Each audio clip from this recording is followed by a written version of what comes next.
It might take a minute. Go. So there you go. You're getting your levels.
Camera.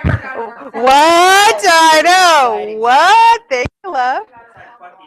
I know. Look at that. Amazeballs. Let's look at our new camera. I'm gonna zoom in on other people while they're doing other things.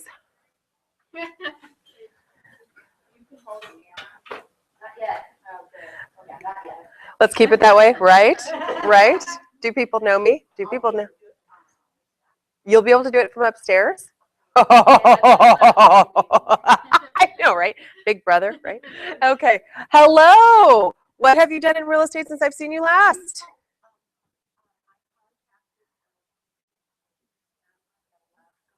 Yes.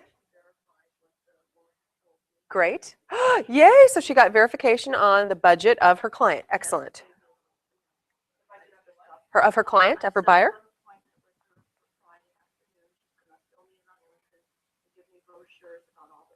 Wonderful. We're so happy to do that.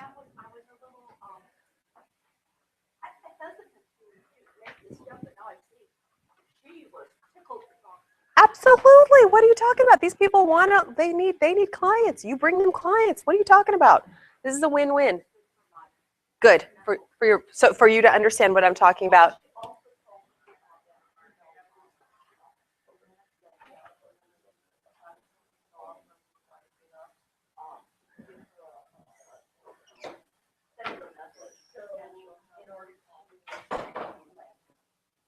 Lovely.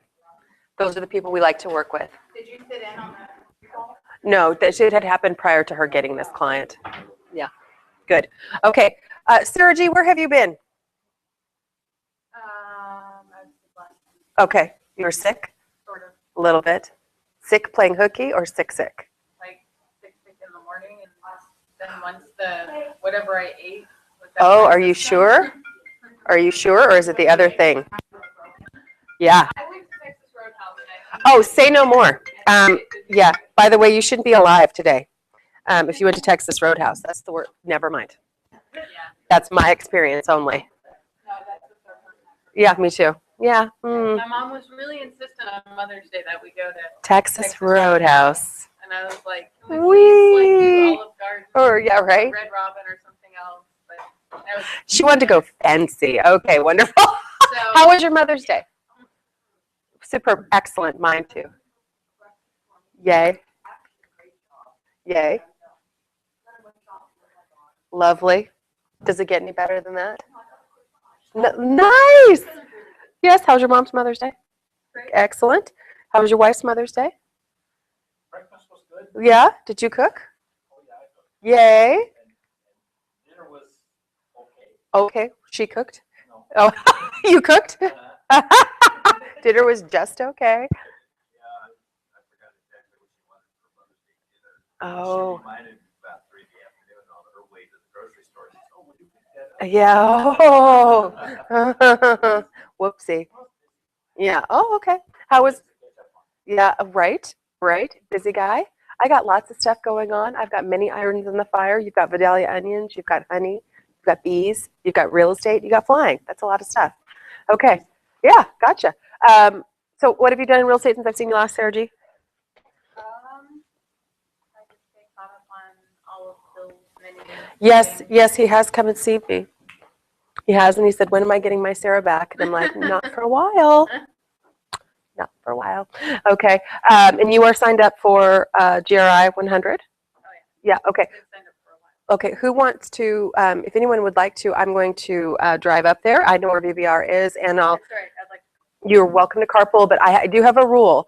I'm going to be at the office. I think we have to be there at 9. Okay, so I'm going to be here. You can't smoke cigars in my car. I can seat 5, and I am going to tell you that I'm going to leave I'm going to be here at 7:45. I want to leave right away, and if you're dilly-dallying and not here, you need to drive yourself. Okay, because I want to get there on time. So meet in the lobby at 7:45? Yep, meet in the lobby at 7:45, and your chariot will come pulling up. Okay, and the only other thing I can tell you is I don't have a radio in my car because it's locked itself out, and I don't know the code. Those things have become like really hard to like. Cars have become like stupidly hard to program. well, cars can like take over your car. I'm just like, I should go mattress shopping and figure out what. Oh, okay. I want to hear that in a second. Okay, I'm actually interested to hear that. Okay. Okay. What have you done in real estate since I've seen you last? Tell me. That fun deal. Yes. I decided that FHA wasn't going to work for them. Who decided? They did. They did. The client did. The client did. The buyer client decided. I saw the client that afternoon on my way out. Yeah. I talked to him for a few minutes. Did you? This is going to last forever. Yeah. I said, yeah. I said, we can be done with this in a couple of weeks. Yeah. Then he went in and saw Christine. Wonderful. And then I have a question. Yes. Whose place is it to order the appraisal? It's the seller's listing licensee to order it. I didn't need to order that either. Oh, why is that? Somebody else ordered it. Somebody else ordered it. Who's someone else? Your seller or the other licensee? The other license. Yeah, you need to tell them, what are you doing? What are you doing? Oh, yeah, well, that was, the funds were there, but What and what? I didn't order it. Yeah. I checked with Christine and, see, they ordered, no, it's already been ordered. And then let it. You need to be telling people, stay in your lane. Do you understand what I'm saying? Because you're going to meet somebody like me, and I'm going to He's got a take. big truck, just like in Corning Ori. I don't care if he has a big truck, but I'm going to take your head off if you do stuff like that. You're going to be hearing from me. Correct, it is. And when we really haven't, I don't know when did we officially decide. Now, there is something to be said. The money was there. You're moving forward. It needed to be done. And did it get done by the date? Okay. Oh, okay, we still have a couple days. I thought it was the 15th. Today's yeah, you're right. Okay. Sorry, I'm 2 days ahead because I'm teaching this weekend. Yeah, no, I'm thinking about Friday. That's what I'm thinking about. Okay, gotcha. Yes. I went to one of my Masons meetings last night. Yes.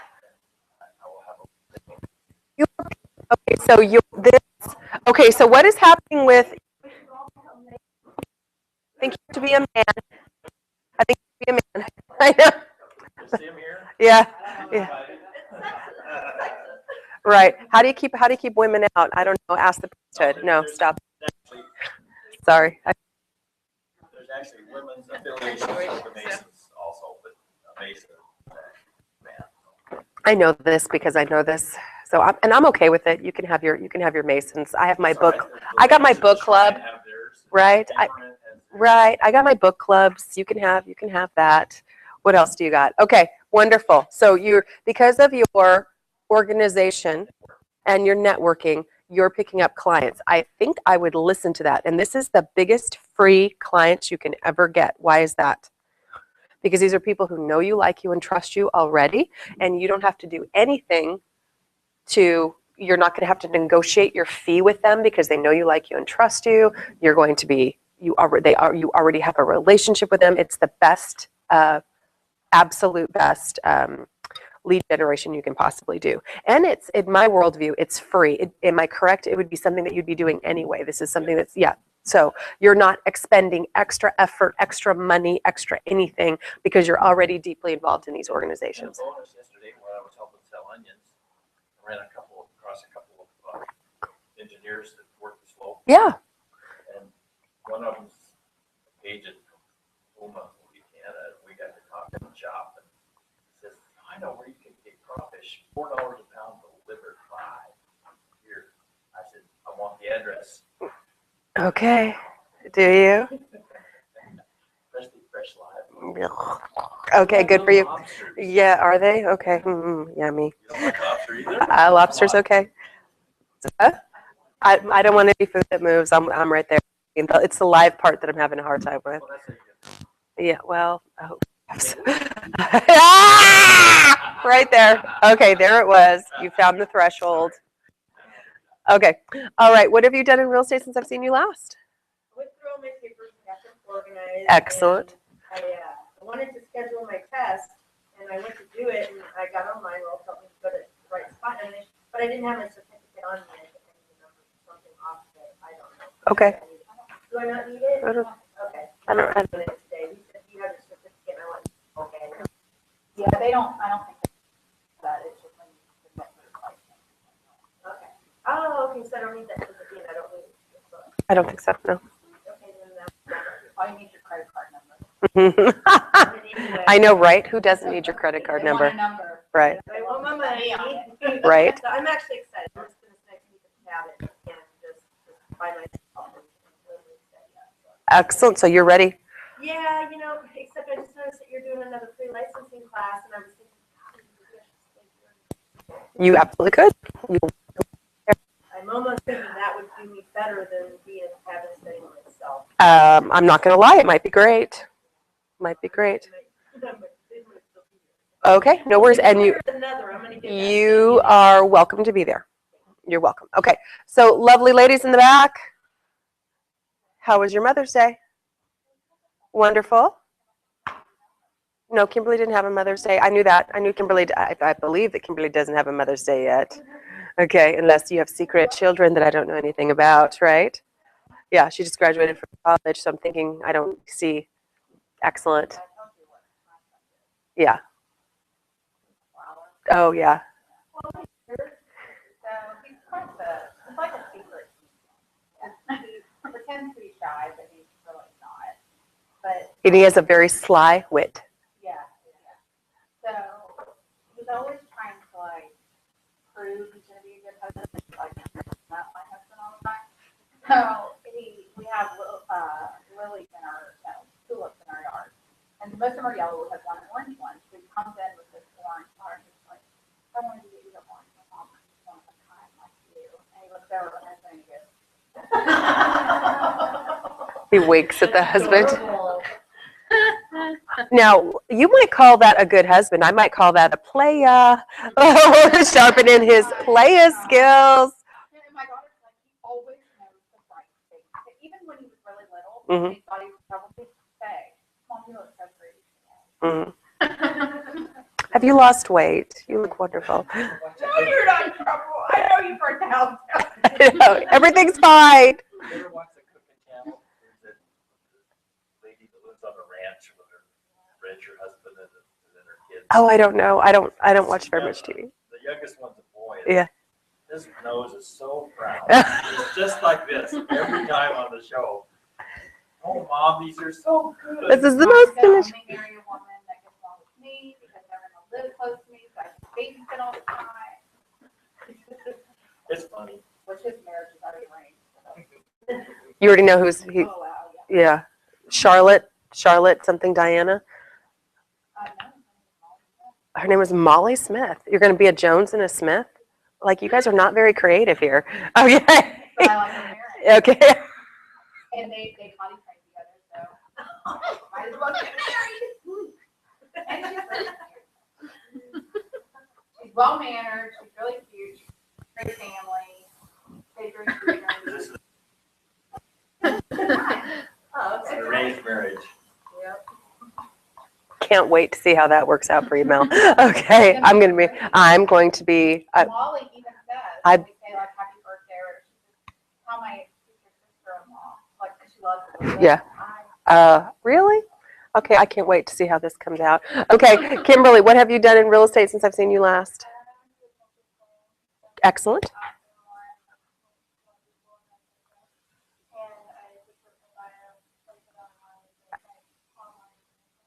Okay. Okay. All right. So we're going to get your bio online. I see that you have your name tag. Are we working on business cards?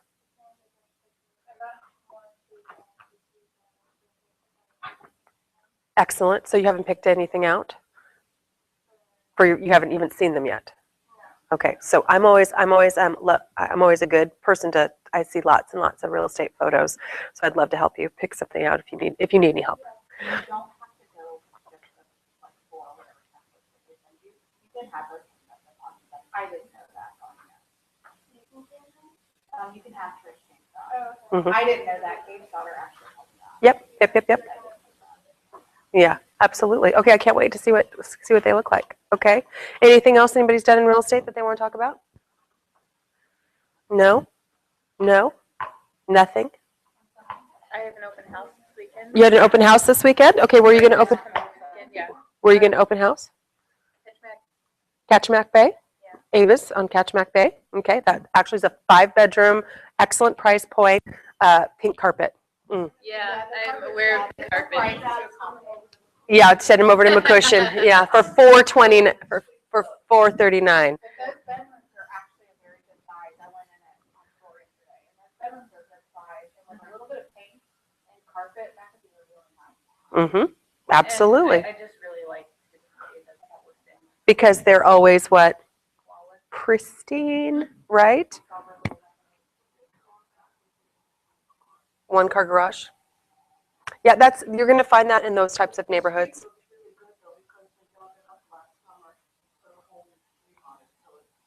Yeah, and what do you know about, are you guys driving around right now? What do you know about the streets? They're a little wonk, right? Anybody find some potholes that weren't there yesterday? Well, it has everything to do with the freeze and thaw cycle, because if you think about it, sometimes, well, not so bad the studded tires, actually. It's the freeze and thaw cycle. Sometimes we go from if you think about it, 100 degrees difference when you go below zero, so that's just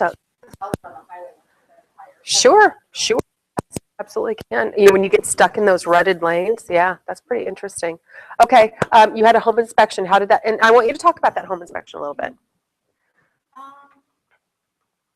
know, I felt like, cause I've been to others, and I've used the same every time, because I've been very happy with them, and, Shout him out. Who is he? Tell the. And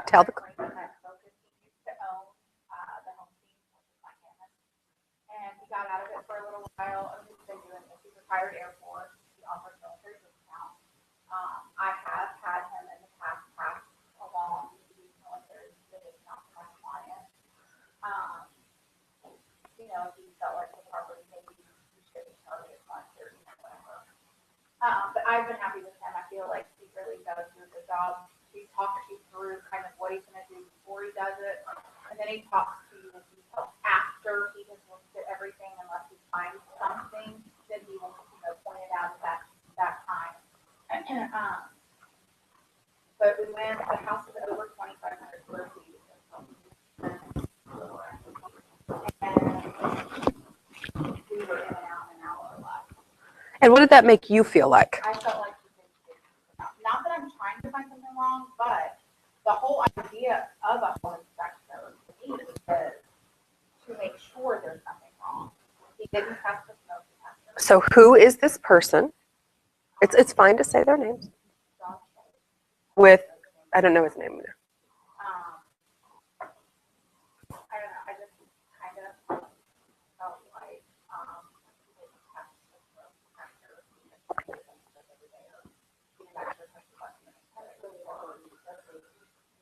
Well, and obviously we have a heightened thought about this type of thing. Why? Why is there a heightened thing? Because the 11-year-old girl who died in a property where they moved in under early occupancy.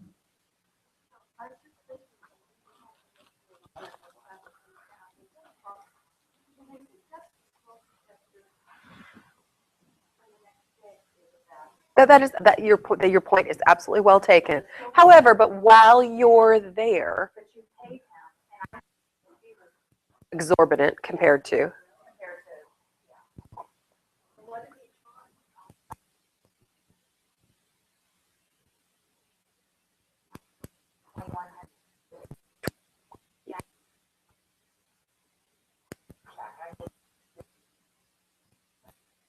And he spent $2,500. But even on even when we did the inspection on Jocelyn's condo, we were there probably over an hour. And it was like 3:25. Mm-hmm. We did in the bathtub, we filled it up to that.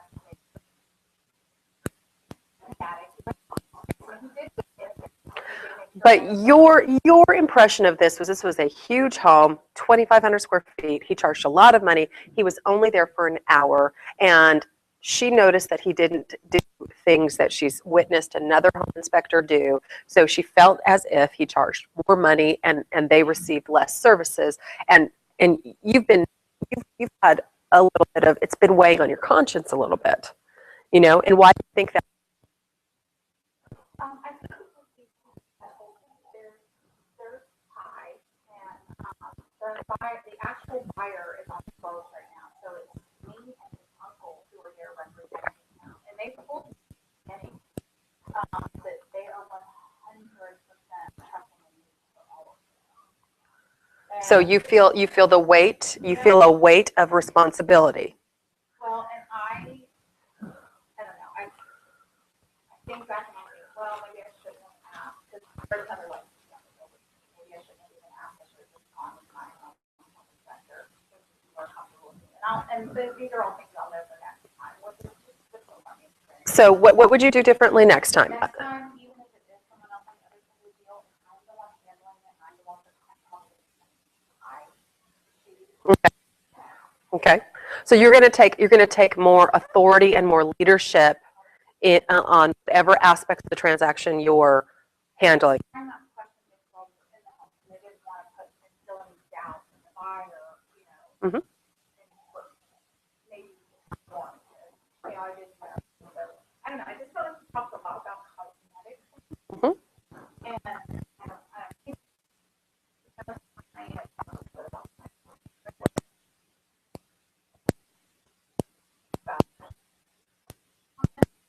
I think I can tell you right now. I can tell you right now. He wasn't as thorough. I've laid it out for you because I've really thought about this. He wasn't as thorough as what you've seen in the past. That's it. And so now what does, yeah. And if I'm paying $500 and think about this. If I'm paying $500, I want somebody to at least spend, I mean, that's $500 an hour, boys and girls. That's a lot of money. could she possibly ask him to go back and check his book? She could, That is safety. yeah, I agree. But what I mean, and what have you chosen to do anything about it? I did talk to the other one because he did mention that the smoke detector with the CO goes in your combo. And I've always been taught that it had to be plugged in with a battery backup. But the other one, he advised me that if it was built after, she couldn't remember what year she looked it up, but because the protection it is so they can have a combo. So that rested me that maybe that's why he allowed that. Now, and then the only thing I'm going to verify with the fire department or Department of Public Safety that is correct. If that's up to code, that gives me a little bit on why he allowed that. Kimberly, did you have something?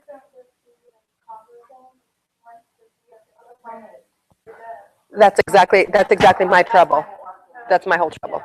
And I think a lot of it is because these people aren't helping so much, and they have been so nice, and they're such wonderful, wonderful people. And I mean, I wouldn't want anything bad happen to anybody, but they really are very helpful.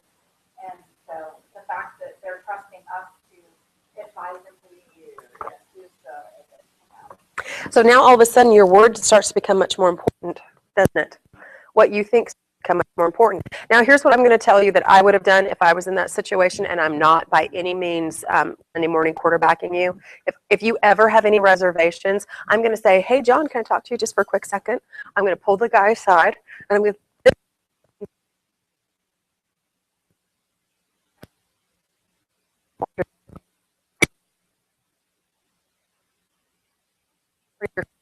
because your feet are taller. So does your part of your fee cover testing smoke detectors? I'm gonna ask that, and I'm probably going to sound exactly like that because I let him know that I'm expecting from my clients. I expect the best. I want. I'm just kind of.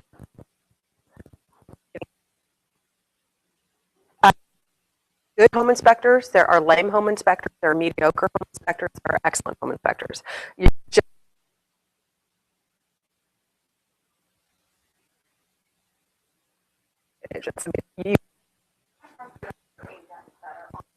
sure.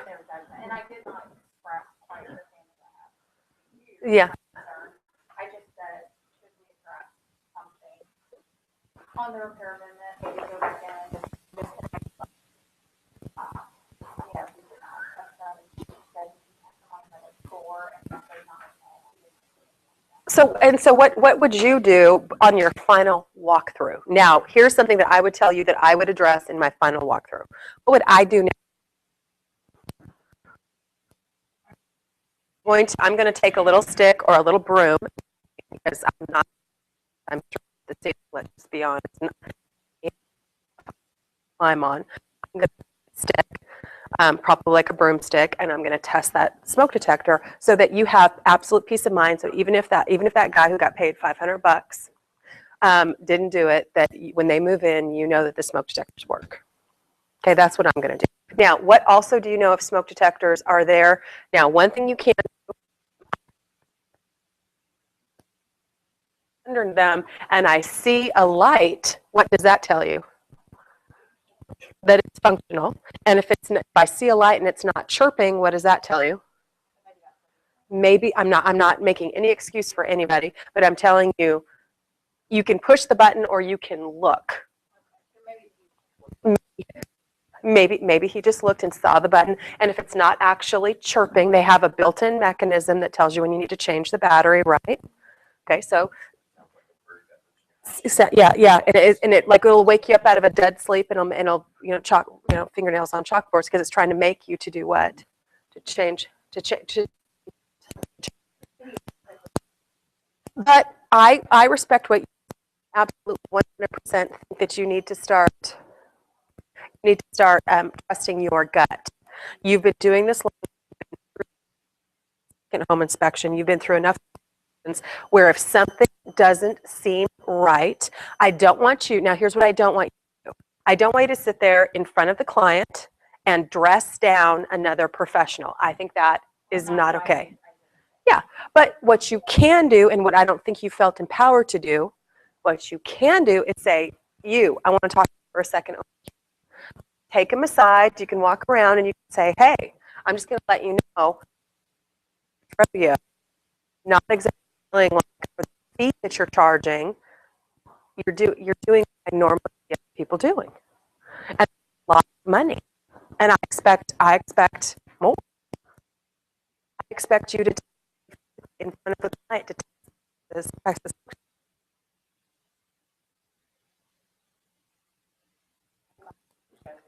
Yeah.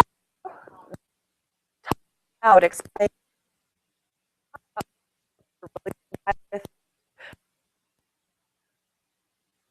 the minimum found.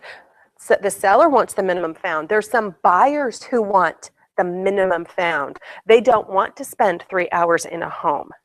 There are some buyers, you're going to meet them. They don't want to spend 3 hours in a home. If you tell them that our home inspection is going to take 3 hours, they're going to flip out. Well, I think too, like with Rick, he knew that I was new, but he didn't want to the client. Nice. I got there a little bit early. We basically introduced ourselves on the phone. Yep. It wasn't like a, hey, nice to meet you. Yep. So they didn't feel like I had just met this guy. Right. And he was really good with that. And before he got here, he walked me through, knowing that I was new. We had a little bit of time before the client got there. He walked me through everything that he was going to be looking for.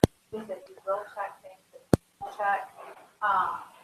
He kind of gave me the rundown of what he's going to be doing, give me an idea. And he said, I don't care if you stay or you go. Sometimes if you stay, the client will just want to stay and talk to you.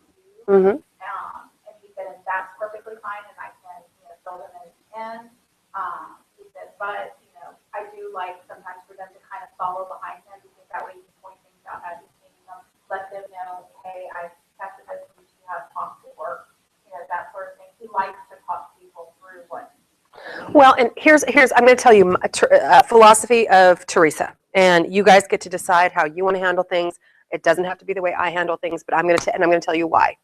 I go to every single home inspection, especially when you're new. Number one, you don't have the experience, and now you're getting the experience to figure out what's a good home inspection, what's not. You absolutely want to be present. You absolutely want to call someone up and say, hey, this is my first home inspection and I'm ever going to be. I want you to make me look like a rock star. Help me out. You did it, and I think I probably told you to do that, I hope. So, or you did it intuitively. Yeah. It was, well, and I think that's the kind of guy he is, and I think that's what he does. He wants, again, it's just like I tell you, you go talk to lenders, you say, hey, I'm new, make me look like a rock star. You talk to title people, hey, I'm new, make me look like a rock star. Okay? So you go, I want you to experience what the client experiences, and I want you to very discreetly, I don't want you lockstep with the home inspector. You need to shut up, stand back, and let the professional do their job. But I want you observing, what are they looking at? What are they looking before. Somehow, now the other thing I was thinking about also is this was an occupied residence. Is that correct? So a lot of times home inspectors can't actually physically get at certain things because what? There's stuff in the way. You know, there oftentimes are things that might be actually what we would consider to be missed by home inspection, because if the cabinet, if the bathroom or kitchen cabinet was empty where the plumbing is, you might be able to see something. But if it's crammed, packed full of stuff, they are not going to remove people's belongings in order to do an investigation. They're just not. Now, that also, you brought up an interesting point, I think it was yesterday or Monday. It was, you know, hey, if it is a occupied property, we probably need to be telling our sellers a couple different things. Number one, they need to have access to the roof attic access, and they're going to need to have access to a crawl space. And my access, my crawl space is full because I have some crap packed in there. So I would actually have to move it out in order for the home inspector to get at it. And some, depending on what you have there, they may or may not feel comfortable moving your stuff. You know, so, and not seeing a crawl space is not acceptable. Okay. The other thing is if there are hidden areas. So interestingly enough, sometimes a attic access is not where you think it should be. You know, most of the time, I'm saying most, don't quote me on this, but most of the time, an attic access is in a very logical area. Most of the time, it's in a hallway of an upstairs. Okay? Do y'all know that? Most of the time. Yours is in the opposite. This one was in the upstairs laundry room. Okay, but most of the time, it's in a obvious place. Does that make sense? Okay? Sometimes in a hidden spot, where if you don't know where it is, you have to go look for it. The attic accesses are ugly, so guess what they do? They make some decorative thing over it so that it is. Hole in the wall. Yeah. Or put some. You have to think about those things, and you have to be, you know, with your sellers, especially if they're living in the property, you have to have that kind of conversation with them.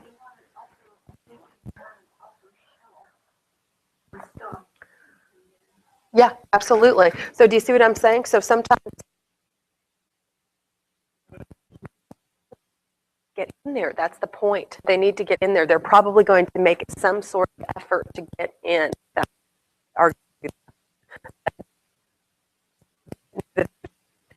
I think, but also let's make sure we don't, you know, just because somebody doesn't spend isn't very good at what they do. Like, just like I can go in and I can do most of the time, if I'm full on working and I'm out in the market and I'm seeing properties and I'm showing properties every night and every weekend, if you tell me where your address of your house is, I can do a CMA in my head. I will absolutely go and do the mechanical CMA to give you a printed document, but I'll know what your house is worth sometimes right when I walk in the door. Yeah. And not that he didn't. You felt that there was a total, I think it was a TQM. It was a quality difference, I think you were feeling. You felt that the other home inspector that you've been using has not only been less expensive, but has done more of a and you the feeling about this from this guy. So I think what you ought to do is you ought to all take that as a learning experience, because you're not going to be the only one who's ever going to go. Your other people are going to feel, or you're going to be exactly the opposite situation where you get a home inspector who's literally taking out his microscope.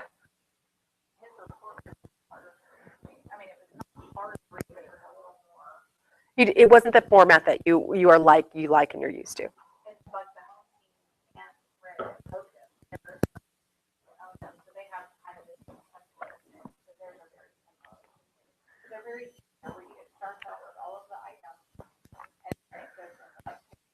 Right. And one of the things I don't like any home inspector who makes you have to hunt through their report to find things. That makes me crazy. I'm just going to be honest with you. That's me saying that. Don't make me.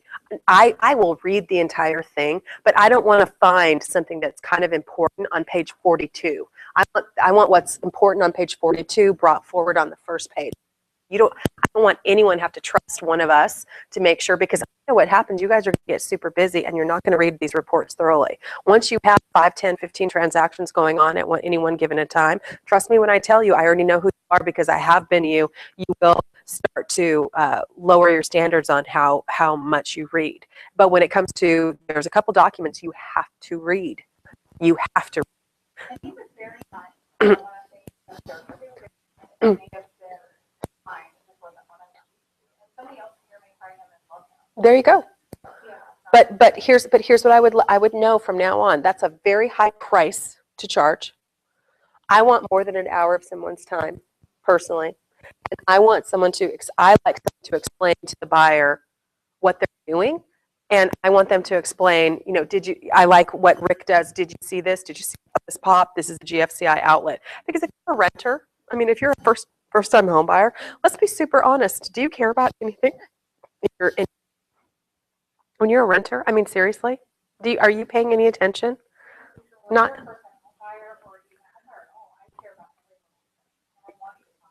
Yeah, and I want to, and as from a buyer's perspective, I want them to want to know. Does that make sense? I want them to want to know. I know this guy did, being that he was there representing his nephew, that he wanted. Yeah, not only worse than that, that poor man, that guy, the representative of the family now has to go back and explain to them the home that they just bought because they weren't there. How about that one? So that's even more so. So when you're in the home inspection, I want you paying attention. I want you walking around with the home inspector. I want you not talking. You are not to direct a home inspector because it is not your area of expertise. If you think that there is something obvious that they're missing, okay? Now, I can tell you, has anybody ever heard something called truss uplift? Does anybody know what I'm talking about, truss uplift? When you get truss uplift, you can actually, the trusses on the roof line of a property can start to bow, and they can literally start, you see the sill plate right here? You can literally see a truss bowing and coming up off of this sheetrocked wall. If you saw that, I spy it with my naked eye, and your home inspector wasn't saying anything about it, and you were walking around, I expect you as a professional to say to them, hey, I want to point out one thing because I see something, I spy with my naked eye. I am not a professional. I do not know what I'm looking at, but can you please explain to me what's going on over here? Because it's startling, and one of the reasons why it's startling is you can have a 2-inch crack on the top where the roof line has delaminated or separated away from the top of the wall. So if you don't say something, I think you're a what? Idiot. That's the word I'm thinking. I think you're, come on, there's something obvious. And if you feel like somebody's missing something, that's your opportunity to say, hey, I'm not an expert. I don't even know what I'm looking at. What is that telling? What is that saying? I'm not directing you. I'm not telling you what to do. I'm telling you I'm not the professional, but I see something over here and I don't know what it is. Can you explain it to me? Now, you're not trying to screw the deal. You're not trying to cue anything up, but if they're not picking up on something that you perceive as something that they should be looking at, what do I expect you to do? I expect you to say something. I think that's really big. That's a big deal, especially if you're not sure what it is. Now, if you've been in other homes and you know that there's certain things, again, people get really jacked up about cracks in walls. Okay, what I can tell you is cracks in walls, because we live in a very seismic area of the country, you're going to see cracks in walls sometimes. Some of them are a really big deal, and others of them are just nothing what we would call settlement, or they have absolutely no indication that there's anything wrong whatsoever. Sometimes there's poor sheetrock, and sometimes somebody did a very poor job matching sheetrock together. Just the tradesmen that put that in just did a poor job. He did say, what he did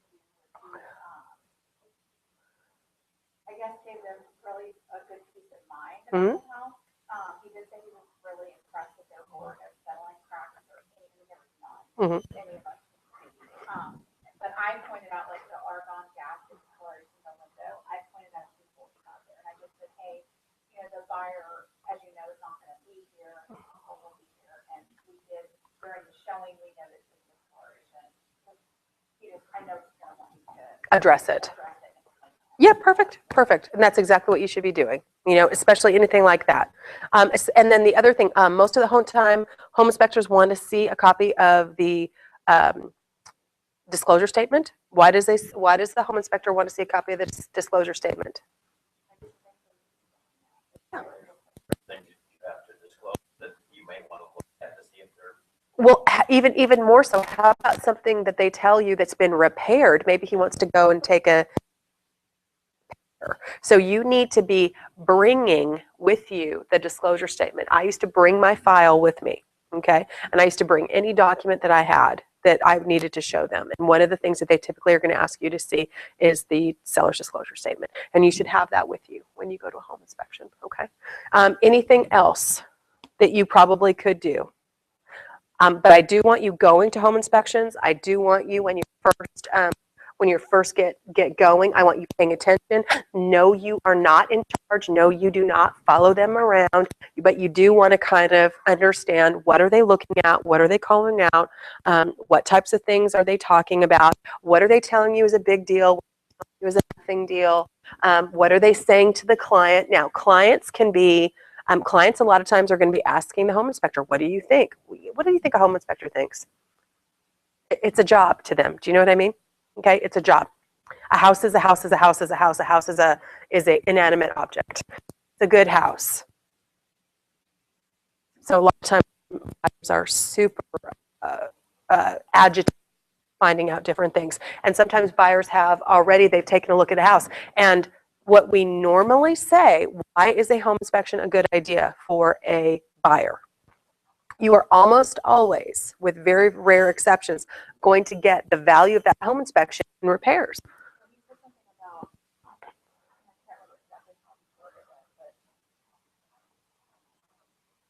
Basically saying, I'm in the loop, if the seller calls him, questioning stuff on the report, he would know how to say things to keep it,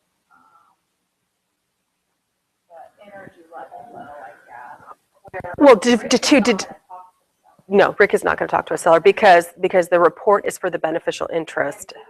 But you know what? Having a home inspector willing to talk to a seller is not a bad thing. Yeah, he said he would, and he said that, as long as we, talk to him. Yep. That one, he said if they're like really anxious about it or they seem angry at all, he'll direct them back to us, but if he thinks it's something that he can like. Explain. Yeah, sure. Then he would try. And by the way, that's So I thought absolutely, that was really nice, that is, and that's really worthwhile. because I don't know that, I mean, he might if I asked him to, if we gave him permission, but, I mean, he will let you know that he works in the benefit of the person that pays for the. Sure. And why do we not sometimes want home inspectors talking to sellers?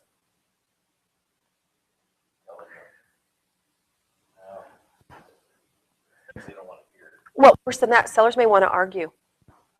They might want to argue and say, why are you calling this out? Why are you nitpicking my house apart? Why did you call that out, not this out, or things like that? Now, new buyers, and there's some sophisticated buyers. Sophisticated buyers, if they're going to spend money, guess what they expect? Value. They expect value out of that. Okay. He did say that, like, the coffee attitude was great, and then, when I talked to the other licensee, she said she was pretty sure. Crown construction is really good. Yeah. Way back, and she said they do. Absolutely excellent. That kind of. Yep. And the other thing you want to say to yourself too is, in this situation, is there a home warranty involved in this particular transaction, or is there a builder warranty involved in this particular transaction? Because I think something that you should be able to at least rest a little bit in is, if there is a home warranty sold in this particular transaction, that should take some onus off of you. Do you understand what I'm saying? Thinking that some things are going to be covered under that home warranty. Not all. Well, and maybe he just they've been doing it for 20 years. Yeah. It's just a little quicker at doing it. Knows exactly what they're looking for. Probably. That, I mean, I'm sure. After talking to the other, like, it kind of. Fear. Okay. Yeah, she did say they are very builders, they build quality homes. Yep. Yep. She said some of the other builders in town slowly have what to do. Hmm? Some are still catching up. Oh, for sure. And,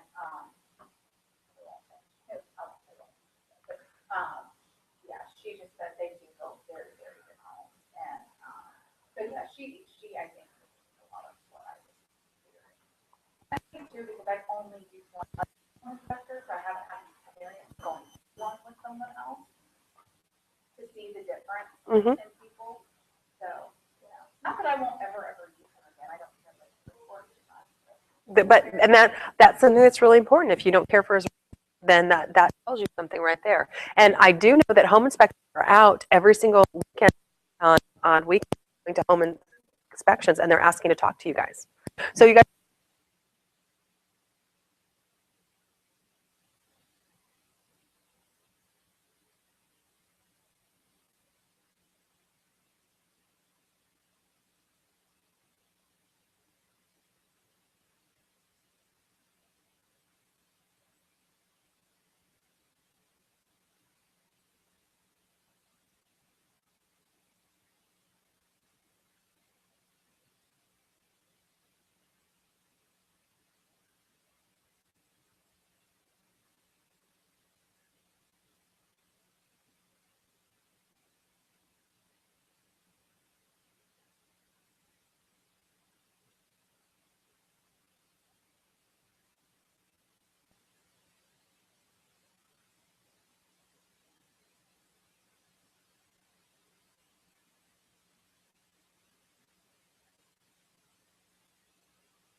That doesn't even sound right. If you buy it from somewhere that's not in the chain, instead of dealing with normally go back to the store we bought it and they would handle it for you, the claim, we would just deal with service directly. And she said, now the warranty does not cover, the delivery fee.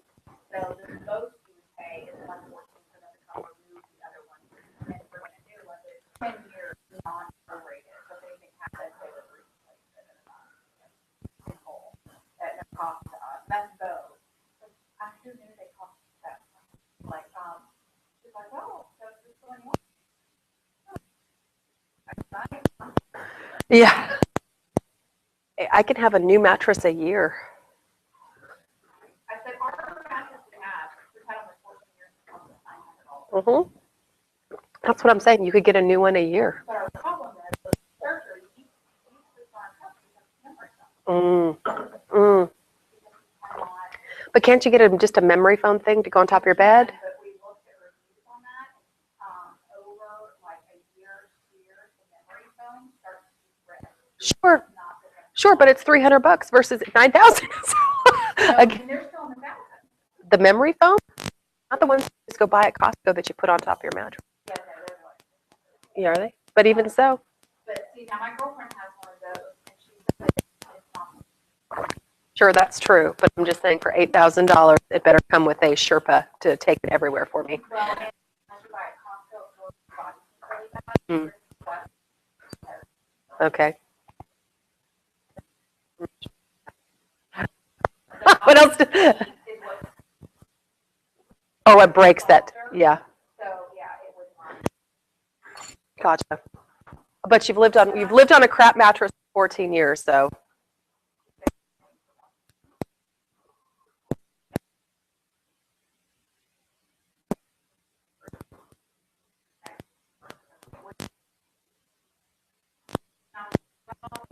Buy all new bedding. He was like, oh, yeah, 'cause our bedding is so great. That's how we want it.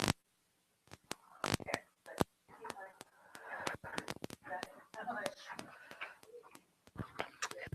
the bed. God, that's as much as a car. I didn't pay that much for. I don't even know that I paid that much for a car. I'm just telling you, that's a lot of money. It's a lot of money. Everything. But that's not just the mattress. That is the mattress.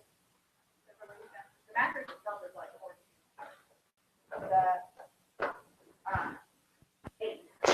adjustable, vibrating. Why do I need a vibrate? Never mind. I don't even want to know. I don't even want to talk about it. Yeah.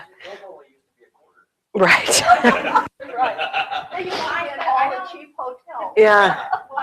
I think hotels should send them. Yeah. Yeah. But I do read that. So the listing was not, and for Chris, for Sure. But anyway, That just sounds out. $3,800 just for the base, but then we were like, okay, you have a cheaper base. Like, I don't care about vibrating. Well, they do, but then it's by this additional warranty. This is a cost of our network. Well, I'm like,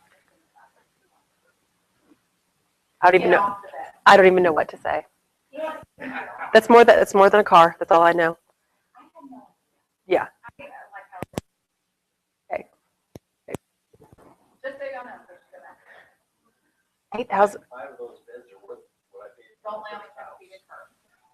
Seriously? Seriously, Really? seriously. What'd you pay for your first house? $40,000. 42. On Earl Street. Yeah. They'll fill Yeah. 43,000. Nice. 3 pence. Yeah. Full basement. $11,000. And actually, my, FHA interest rate was, Wow. that Yeah. first one in that grade was 32,000. 32,000. I had a choice in 1980s. Showed it for 100 some, or one down from the same house, 300 and some Yeah. thousand. Yeah. Yeah. I could have bought in 1987, I could have bought a car or a condo. They both cost $10,000. I bought the car. No, because the condo association, there was no condo association. Because the condo associations there were none. Right? I'm thinking I should have had that condo. Right? God, it vibrates. Look at me. I'm just thinking about I'm laying in bed, I'm having a vibrating, I'm just be like, what is I don't get why do people, I don't know.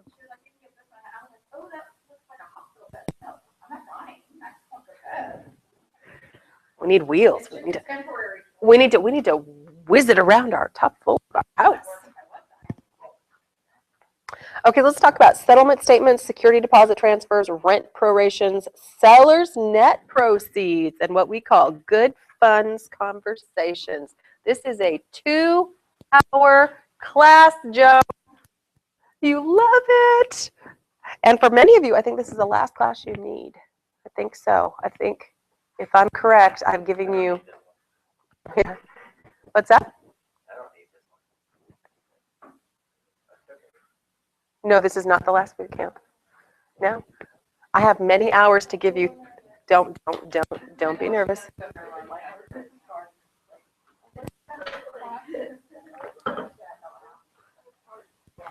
Yeah. Yeah, you're going to be done. You're going to be done. Then you'll be missing me. You'll be missing this. But and I think I told you, what is my goal when we first start boot camp? Does anybody know what one of my goals is? To get you coming to the office, to get you interacting, to get you coming to the office, to get you attending the sales meeting, to get you going to trenches, to get you coming to Thursday. That's why this is my second time. Yeah, yeah. Why did you go twice?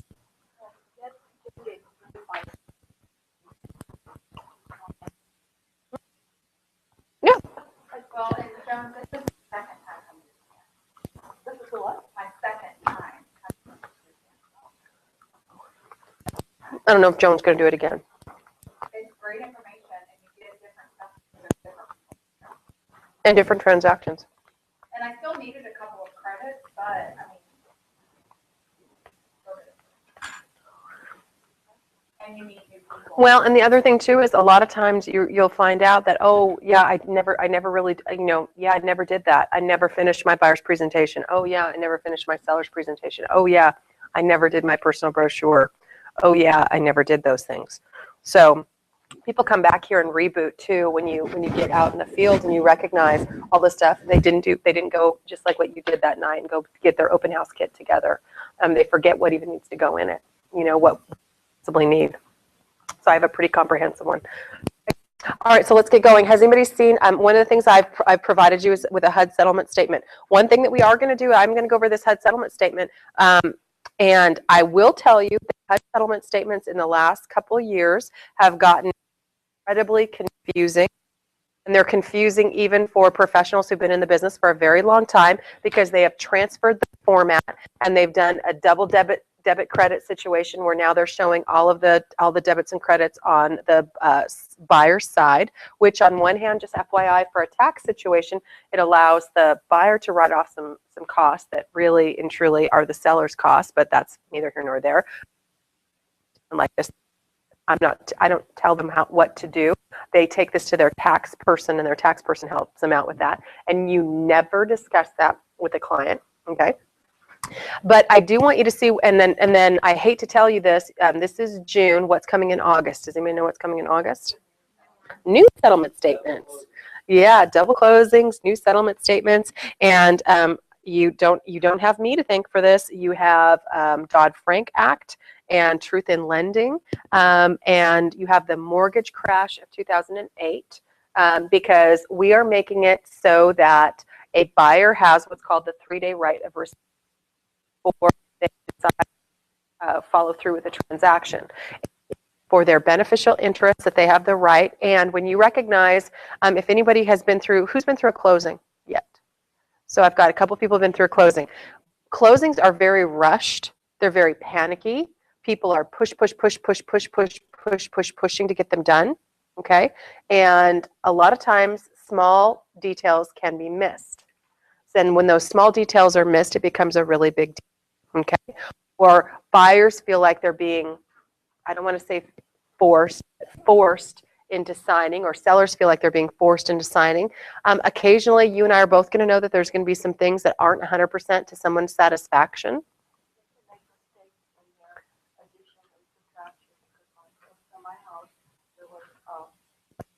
Sure. Which I pointed out, well, this there's an error with the figures, and I thought, Closing. the closing was going to come off, Mm-hmm. because it's like agree. Except for they would check out the new. Oh, good. Good, good, good, good. So, I mean, it was a small error, but I think it could probably. Sure, absolutely. And it is, so what I want you to understand is on the purchase and sale agreement, do you know the check boxes that we're always talking about? The check boxes, you know what I'm talking about? The closing costs where we're paying a retention fee, dog prep fee, those fees. This is the document that this translates to. I have a question. Mhm. Gabe, who I'm so impressed to talk to because you never talk to me. I go to him. Oh, yeah. And maybe it's different because Jen is just around the corner from myself. He was talking about a special title the other day, and say, for God's sake, don't say you want this kind of a title. No, not a because it title, goes not a back to- title, not a title. No, that's an Alta survey. Alta survey. And he was saying it goes back to forever. To patent. And, but yet there's a, it's an Alta survey. Survey. Not the Alta policy. title. Okay, that's the difference. Because Mhm. I saw that. I thought Jen said we shouldn't ask for that. No. Alta survey. Okay. An Alta survey goes back to patent. Well, why would someone ask for an Alta survey? There are some, believe it or not, there are some properties that have never transferred out of patent. And then sometimes people know that it costs a whole bunch of money and they ask for it to be done. Just because if I have superior skill sets and knowledge to you and I can get an Alta survey, I've given something of tremendous value and benefit to my client, but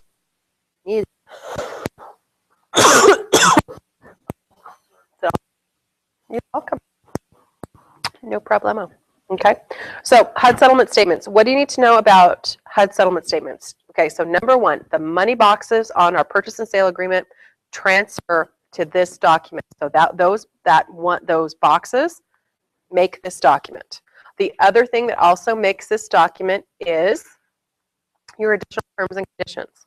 Okay, so for example, when you're asking for closing costs.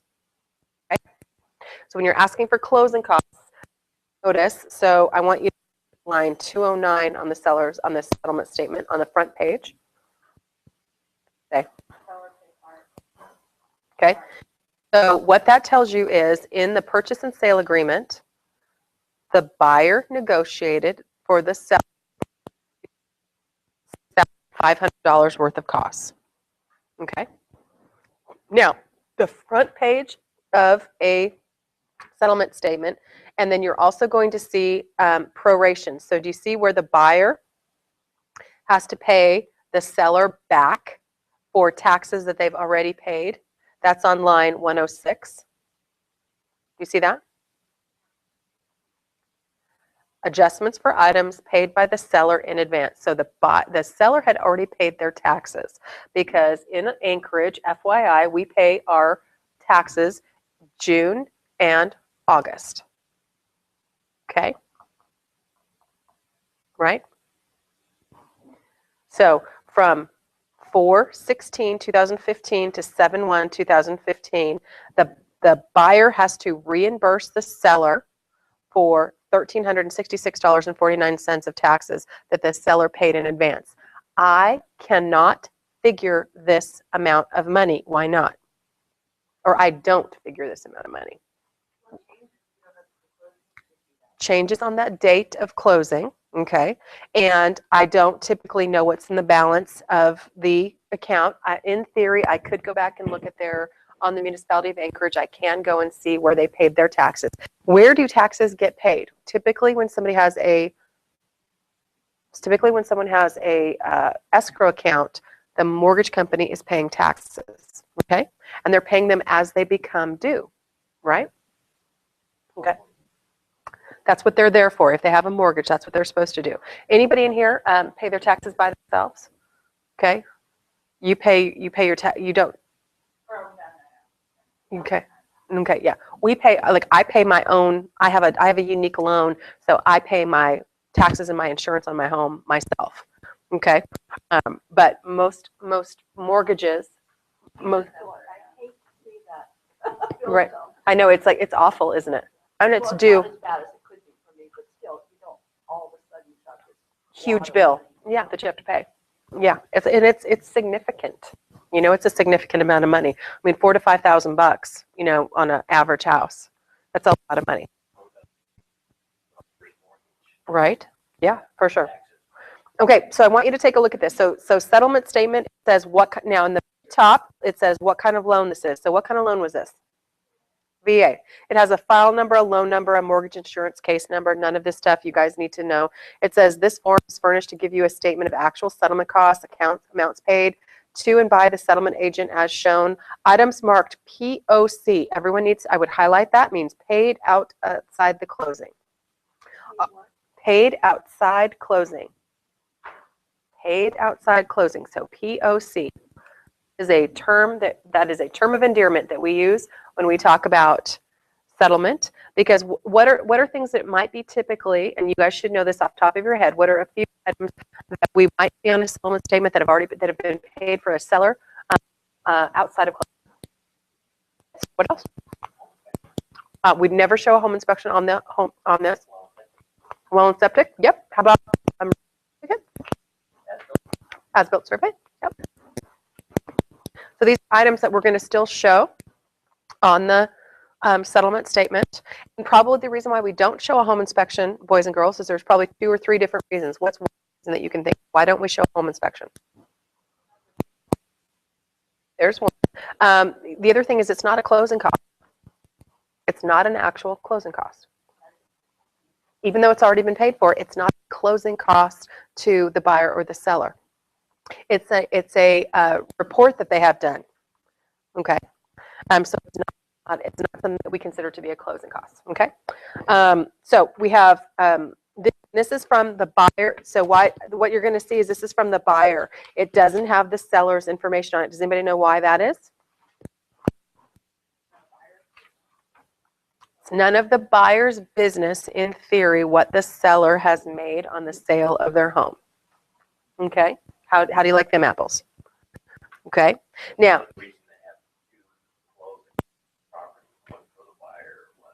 yeah, and just in our market area, now I have closed, I'll be very honest with you, I've had both the buyer and the seller close in the same room, same document, same closer, and it has been, but I probably have done that twice, and it's just been unique circumstances where the buyer and the seller each other and were very friendly, and we were able to arrange that, and they both were happy with that. But most of the time, buyers and sellers literally are never going to meet. They're not even 100% sure when they're crossing paths. They may be crossing paths in the title company because one may be coming in right after the other. You want to write this down. Typically, I want the buyer closing first. Why do I want the buyer closing first?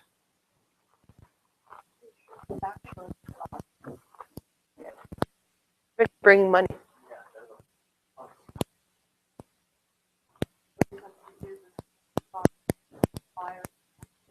Yeah, but it doesn't in theory.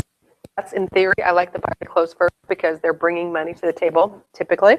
But guess what? It doesn't matter. It doesn't matter who closes first. The seller can close first. The buyer can close. Also, sellers can leave the state and they can still close. How come I can do that? No. We can FedEx documents or Gold Streak documents places. And Gold Streak them back. Okay. So they will, again, prorations will have been done as of the day of closing. So it says, so that's the note. POC means paid out of closing. So it has the name and address of the borrower, and it has the name and address of the seller, and it has the name and the address of the lender, property location, settlement agent, settlement date, and proration date and disbursement date. In this case, the settlement date, proration date, and disbursement date are the same day. That is not always true. So those dates can be different. So always, always, always on the left side of your settlement statement is going to be the buyer's charges. Always, always, always. Always until I see the new settlement statement in case they change it, FYI. Always, always, always, always on the statement is going to be the seller's charges. Always, always, always, because I haven't seen the new settlement statement. I don't know what it's going to say, but that is how this, the contract, number one place that you are checking when you go to look at your purchase and sale agreement is, or any of your counter offers or any of your amendments, is you need to make sure that they got the right sales price. Why do you have to ensure that they got the right sales price? All the rest of these numbers vary. Correct. A lot of numbers are figured off of the sales price. If the title company did not receive a copy of any counter offers, if they didn't receive a copy of an amendment that was signed, let's say the appraisal did not come in and we had to adjust, it was a VA loan or a FHA loan, and we had to adjust the price down, okay, and the company didn't get that, they would be using the wrong sales price. Also, in new construction, I am going to tell you that oftentimes sales price, you may be adding to the sales price upgrades to a fixed base price. Does everybody, are you doing that right now with the new construction? We've had a couple of amendments. You've had a, Different doorknobs. and has that changed the sales price, or have they paid that out? It changes the sales price because he upgraded basic and then I up to his loan agent. You all need to make sure it goes to that company. Company is Okay, well, they should, well, probably, it may not be built yet. So on the new construction, we're getting there. Okay, so it says settlement charges to borrower is line one. So the first thing is the sales price. You absolutely have to make sure the sales price is correct. And you need to go through, if you have any counter offers, and if you have any amendments or any addendums to your contract, you need to make sure that anything that you have negotiated, a dollar figure attached to it, should be reflected on the settlement statement. If it's not, we have a problem. The problem is our law says we've negotiated has to be shown on the HUD. Does that make sense to you? The only one-off from that, you guys, is going to be a bill of sale. What's a separate bill of sale? Refrigerators. Now, some sellers will transfer ownership of a bill of sale. They will transfer it for $1 or $10 of good and valuable consideration, which will never be paid. You're not going to pay them $1. You're not going to give them $10. However, some sellers are going to charge money. Okay. So, for example, in your house, you have Aston right now. If you got a borrower who wanted to purchase all the furniture, you might see that they would have a separate bill of sale for, like, I don't know, let's add up everything they wanted in the house, and let's say it's $5,000. In that case, that seller would be expecting a check made out to them in the amount of what? $5,000 for all of the personal property that they purchased on that separate bill of sale. Okay, so I need you to understand the difference for the $1 or the $10, the $20 or whatever. Typically, you don't want to do that because we're not selling personal possessions. Now, that's what I would tell you. You'd want to be really, really careful. Now, some buyers can't afford to buy it without it. Now, and then it would be no problem. But if it didn't, that would be the problem because appraisers are not appraising personal property. So, you know, if the value is there, then they would increase. But if not, you'd want to know that buyer could pay for that on a separate bill of sale. Okay. All right. So settlement charges to borrower. It says line 1400. I want you to flip. I want you to go all the way down to the very last line. Settlement total charges. Okay. 13,947.12. And now I want you to flip back. Okay, those two numbers, and sometimes what we do is we put these documents side by side. Those two numbers have to match. If those two numbers do not match, we have a mathematical error. Now, I'm going to tell you, it is rare to find what we call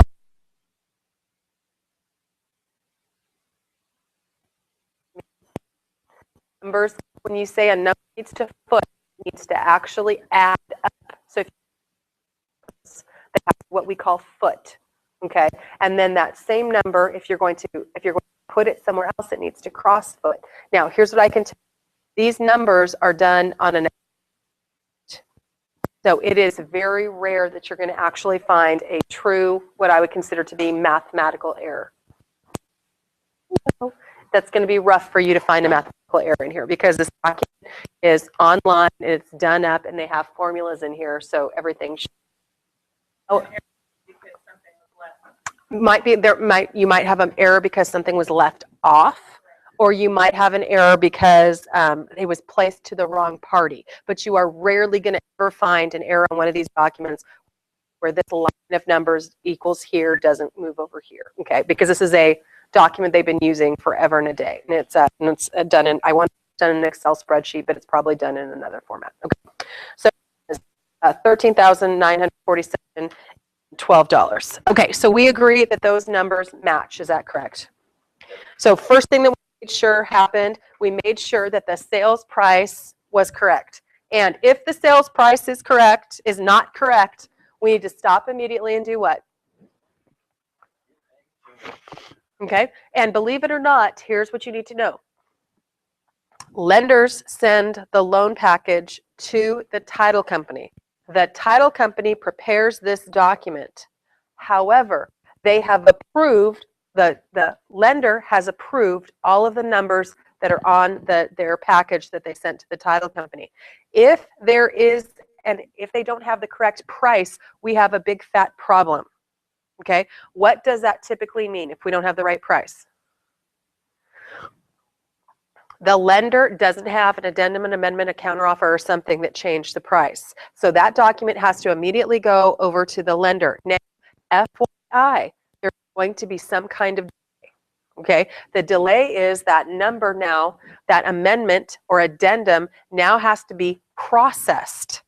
And it has to go through the same processing that their loan has been going through. So somebody has to look at it and then, oh my God, it's not so terrible if we've lowered the price. Let's say the appraisal didn't come in, we agreed to lower the price to the appraised value, okay?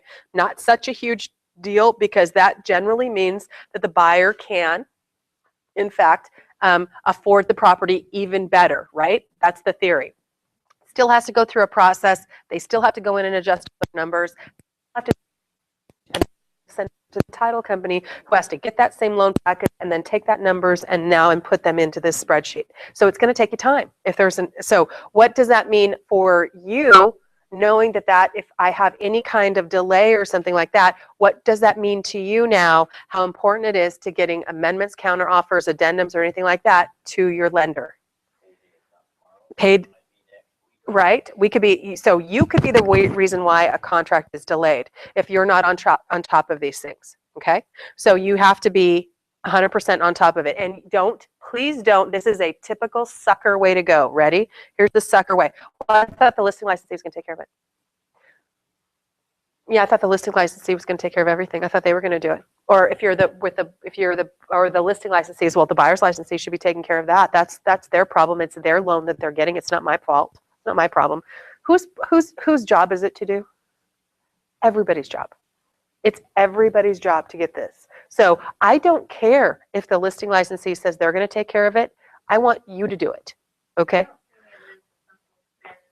Then I'll send it again and say, if you haven't gotten it. Thank you so much. There you go. But just everybody, we all need to work. You may be a wonderful assistant. You may be well trained. You may be dealing with somebody who started the job yesterday and does not know what they're doing. Okay? I mean, everybody's at a different level. So I hate when I hear that. It really makes me very cranky, if you want to know the truth, when I hear people say, well, that's just really not my job. And I'm just like, really? Did you get a job description that I don't know about? Anybody in here get a job description when you started? Just FYI. That makes me cranky. I don't want to hear it. I want you to go above and beyond. This is for your client. Am I correct?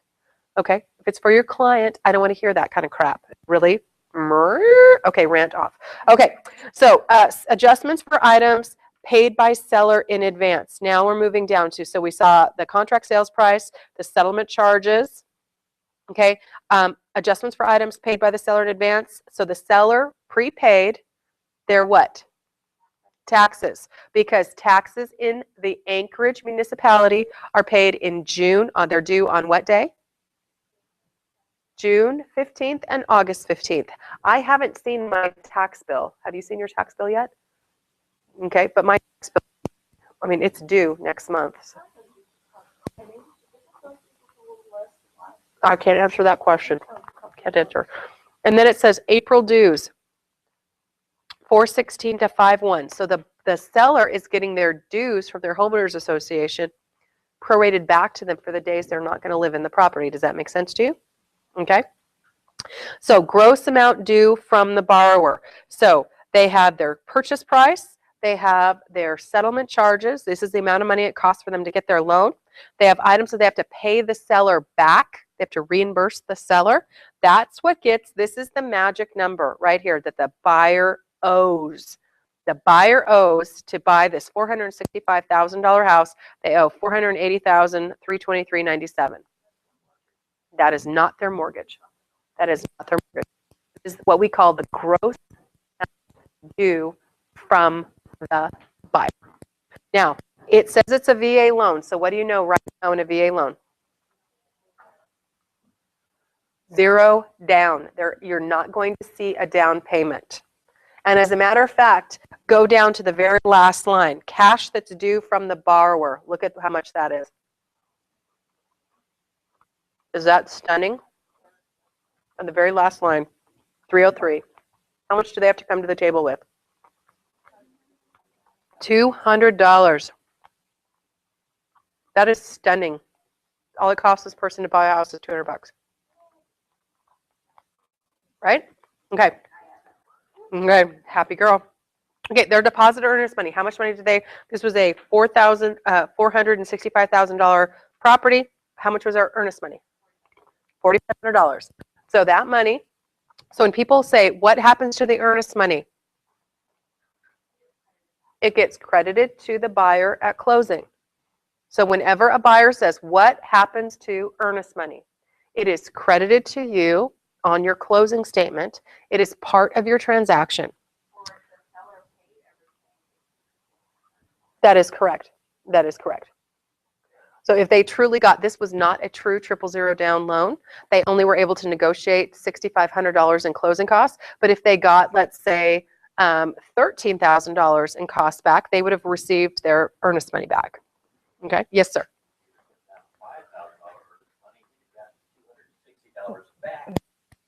That is correct. 240. Yeah. Oh, yeah, 260. You're absolutely correct. Okay.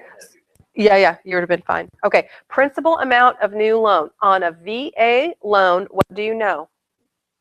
No down payment. So they have, when they are fully, it's 100% LTV. What does that mean? So they've got a loan for $465,000. Seller costs per contract. The seller had fees that they had to pay of $4,084.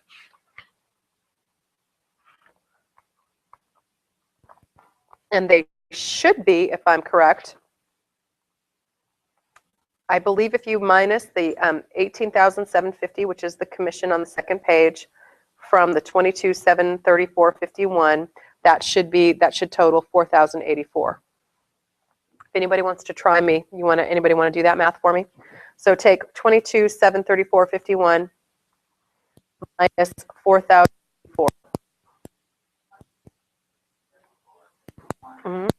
Minus $18,750.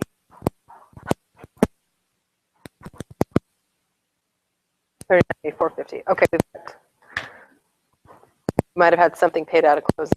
Okay, so we're not quite putting on that end. Okay, so seller had per contract 1,000, and I now track on some dollars. Okay, total cost per, the seller paid buyer cost $6,500 minus the total paid by buyer for the borrower. So the $480.84 minus the total amount that they owed, $480,323.97, equals $239.97 that this borrower must bring to the closing table. You understand that? Sure, right? In theory, you can.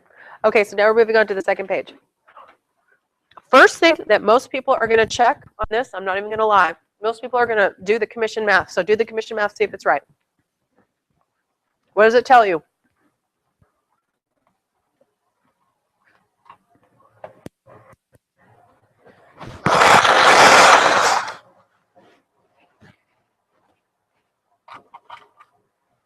What does the commission math tell you? Oh, everybody caught that. This was a discounted commission. Who hates that? Who hates a discounted commission more than me?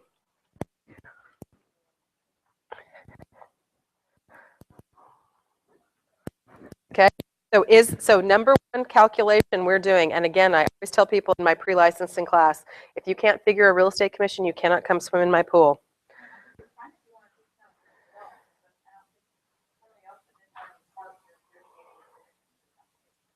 That is, I agree. If you were wanting to know what I think, that is what I think.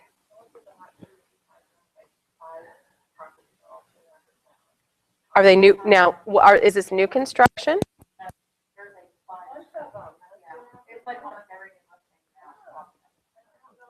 And what am I going to tell you? That's right. So 23,250. Okay. So 11,625 to Shell Hensley Real Estate Group, and 11,000 to 11,625 minus 4,500 to Jack White Real Estate. Why minus 4,500? Good. We're holding the earnest money. Okay. So I cannot over collect. Okay. Can't over collect. Actually, what ends up happening is the money comes from, as soon as this HUD settlement statement comes in and the commission check comes in, we have to transfer any amount of money that's held in trust on behalf of this buyer into our general account. Then we deposit those two checks together, and then they'll equal the 11,000. Okay, but we cannot mix, we cannot commingle money. So we can't transfer that money out until we have proof to do so. Correct. Okay. All right. So the because we're holding the $4,500, okay, you're not seeing the true commission. The true commission is the what? Is the 23,250. Okay, so the very first calculation first thing I do when I check these is I check to make sure. I probably check three things in general. Number one, I check to make sure that we have the correct sales price, because the sales price generates everything else. Okay. Second check I'll do is I'll check the commission. I'm not even going to lie. Sometimes the first thing I do is check the commission, and then yeah, it is checking sales price. As a matter of fact, yes, it is. Come to two hits in one. And then the next thing I'm checking is to make sure that the closing costs were credited correctly. That's the next thing I'm doing. Okay. So.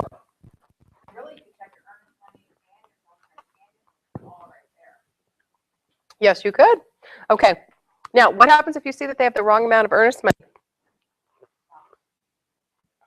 Sometimes, stop, collaborate, and listen. Sometimes earnest money gets increased. So, for example, in your transaction, let's say we had gone and accepted that FHA and we changed the loan type. One of the things that you were going to ask for was what? Increase in earnest money. So if we aren't showing that the total amount of earnest money, now our commission is jacked up. Do you guys get that? Okay. So then we'd have to go stop immediately. So that's why you have to check all these numbers, because anytime a document doesn't make it to these people, we have the documents in our files. They don't. You know, all the documents are supposed to go to the title company, but let's just be real. Not everybody's doing that quickly and on time. Okay. So items paid, and now I'm on section 800. So we just went through section 700, which is the commission. Okay. Do you notice they added a line in here called admin fee? Does anybody know what that is? Nope, not that one. Not that one. Yes, I am. Tell them what that is. Or their seller, their client.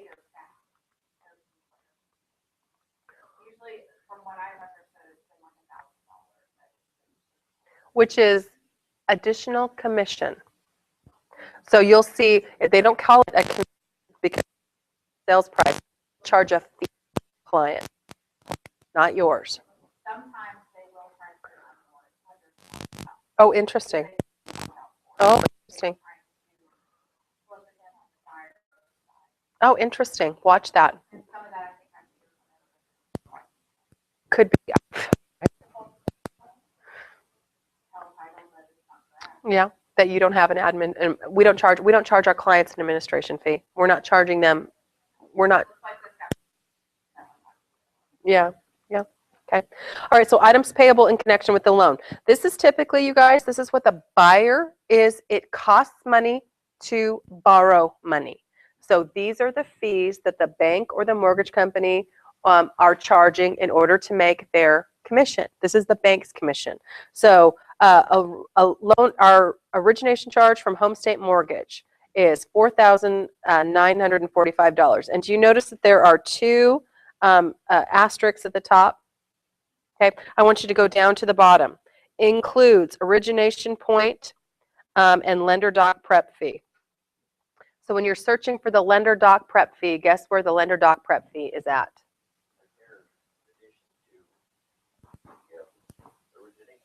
Yep. So they added the $295 to $650. So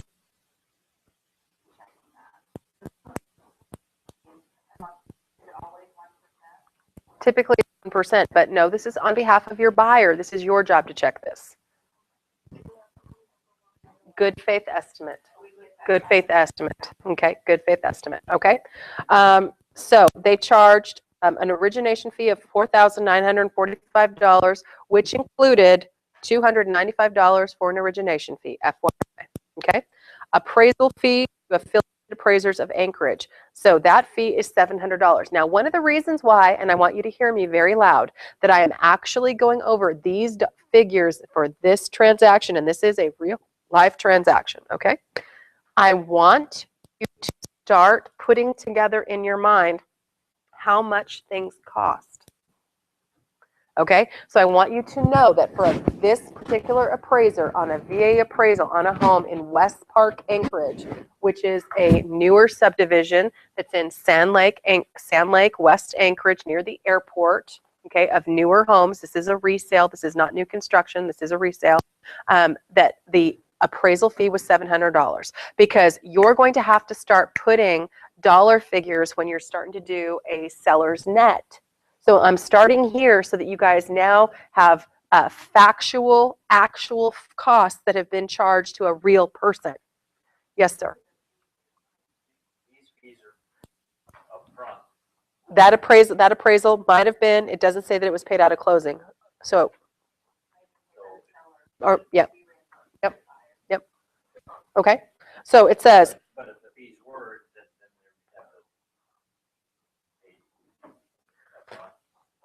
you might say paid out of closing. Okay, so the appraisal fee to affiliated appraisers of Alaska. Credit report. So do you guys see what a credit report costs? $18. Okay, that's a full. When I say merge credit report, what does that mean? The three. Yeah, well, they do so many of them. They get a very good rate. Okay, so tax service fee to Home State Mortgage, $78. That means every single sale is a taxable event that is reported to the IRS. Oh no. I can't answer that question. They call it a tax fee, and it's $78. And it's on our as a set. It's a fee that they don't charge a fee that they don't pay typically. You know. Okay. Yep. It's a tax service fee. Okay. So flood certification for CoreLogic flood service. What's that for? There you go. It's correct. Verifying that. So it's $13. Okay. So that one says flood cert. There it is. Now you know it costs about $13. Now it means that Home State Mortgage is charging $13 for this. I'm not saying that's what it costs. What am I telling you? That's what they charge. They could charge a different fee. Okay. All right. So items required by the lender to be paid in advance. So do you know when we talk about closing costs having prepaids? Prepaids. This is the prepaids.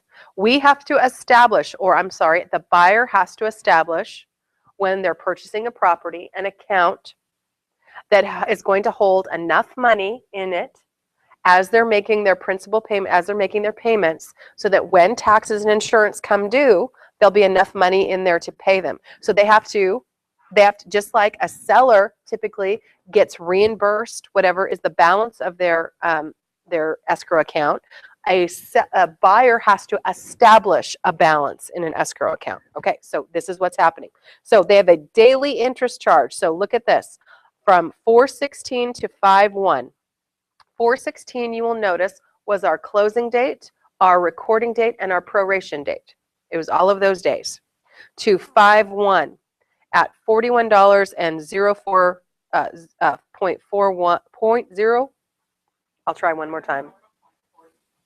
Thank you. They're going to charge, that's $621.06.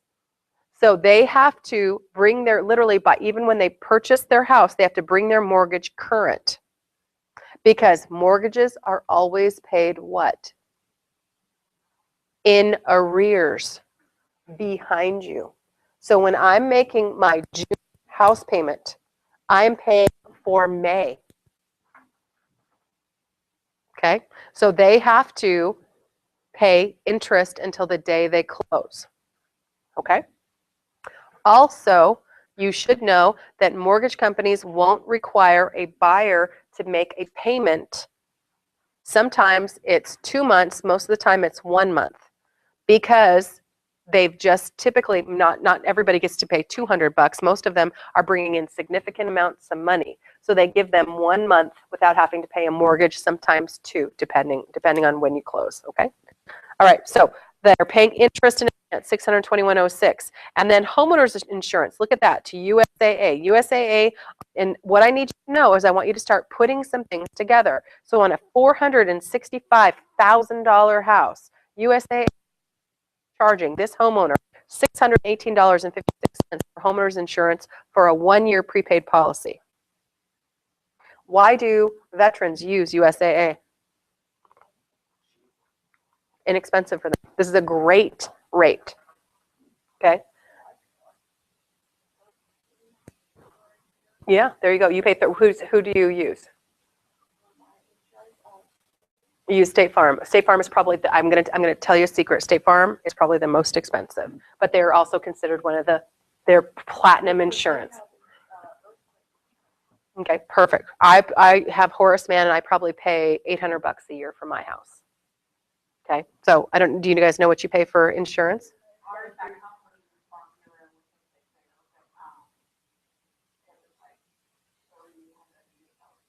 300 bucks.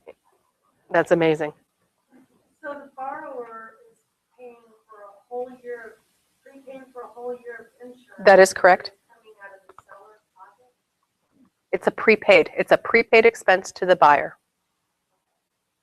See, So look, they're responsible for getting that. Next year, the escrow account will pay it. yep. But when you purchase your property, yes, you will. So a buyer, your question is sound.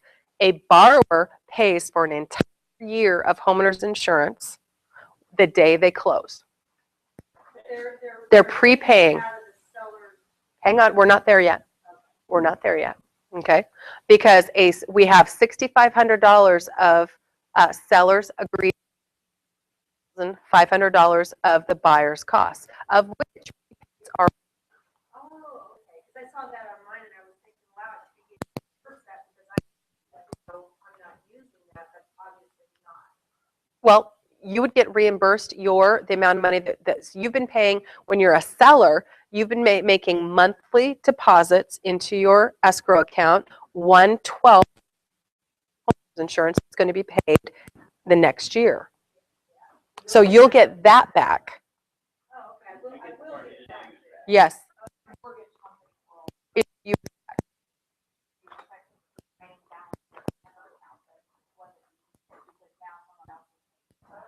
At what point do you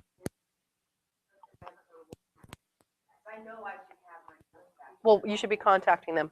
so I need to contact the mortgage. Yep.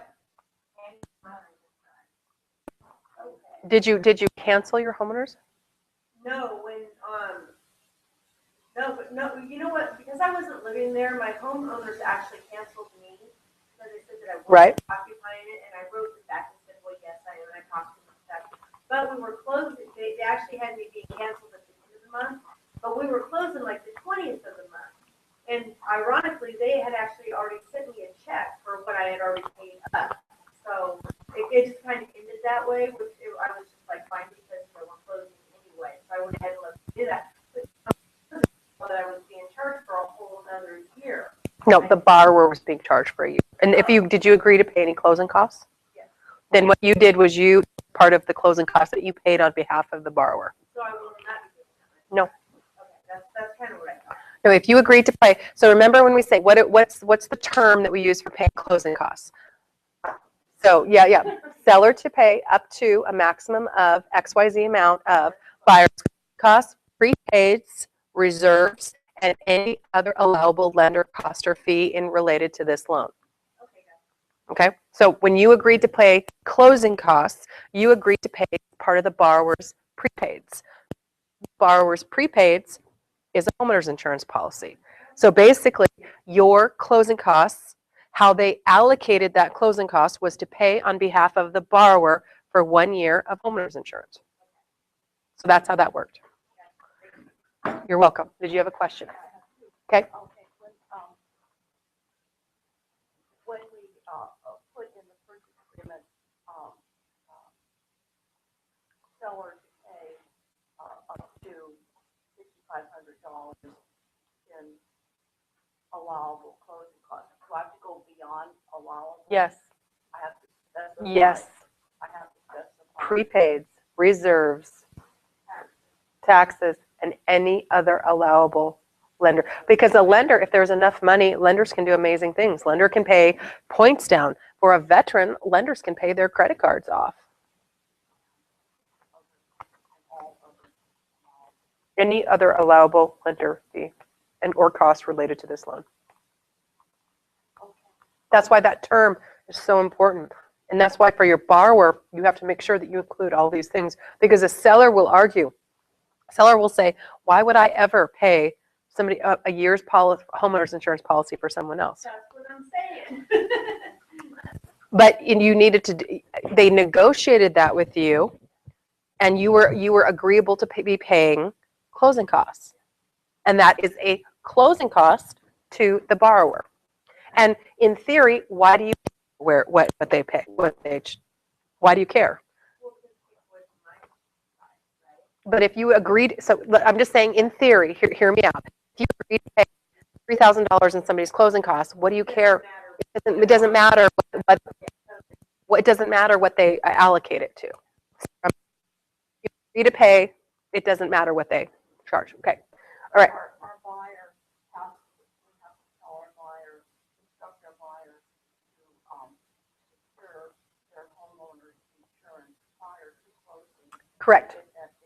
That name and Yeah, and typically a borrower can't procure homeowner's insurance until we have an appraisal in. Does anybody know why that is? They have to know how much the house is worth. They have to know how much a house is worth.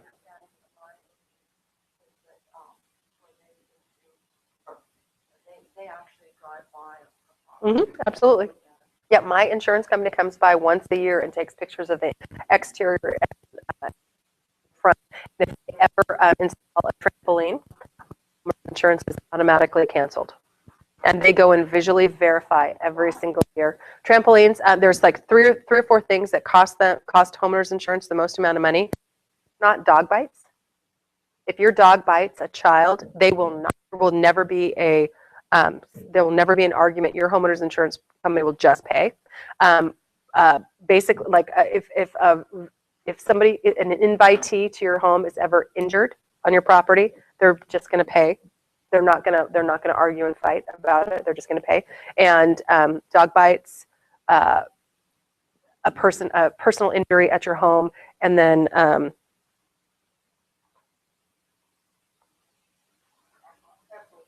well, for mine, they had injuries at the home, like kids who get injured at your home. They're just going to pay, because are you seriously going to go fight a parent whose child just got paralyzed? And those are very common which kind of tells you how dangerous trampolines are. They're a little bit better now that they have like those guards and stuff. That's lovely. Mine said if you got a trampoline, it was automatically canceled because they had probably had so many payouts on a trampoline.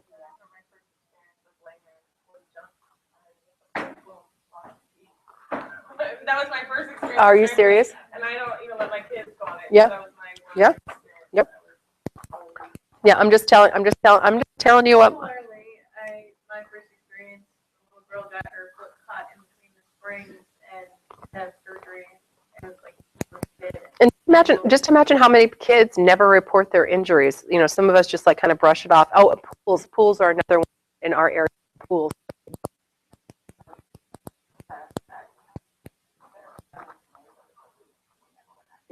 Well, you have free medical care. What for somebody like me who doesn't have free medical care? I might totally be looking at you and being like, Well, I just thought it wasn't her fault. Yeah.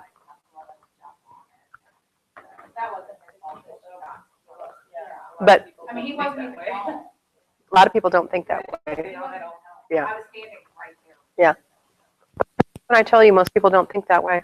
Yeah, I wouldn't either, but then that look on your face on that person. I know you know those people. You might even be that person, and I don't judge you. Okay. Reserves deposited with the lender. So an initial deposit for your escrow account. Okay. So they're going to deposit $3,281.40. What is this for? To cover the costs that are going to come up. So they're going to take, they divided the $618.56 into 12 months, and 3 months times that amount of money is $51.550, or $154.65 gets deposited into your reserve account. And there's 6 months at $546.90 for $1,281.40. That gets deposited, okay? And then they have a aggregate adjustment. They have an interesting enough aggregate adjustment. They cannot over collect for in prepaid taxes and insurance, because if a mortgage company could, boys and girls, collect 3 or 4 years of prepaids in your so they actually have to be limited, because they would go and they would say, well, 2 years of taxes, we need 2 years of insurance. How is that too much? It's not very much. Well, they had an aggregate adjustment. They're just not, theory is, and just so you know, they're not allowed to over collect. So there is, I can't answer, it depends on when you close. Because to have enough, Melanie, pay when it comes due next time. So just so you know, okay? So they are collecting for reserves $3,281.40, okay? Now, title charges. Now it gets good. Again, title services and lender's title insurance. So $1,474.10. Fee, $831, what they're charging as a settlement fee, okay? And that's the closing fee to Alyeska Title. That's how much money they are making to close the transaction, okay?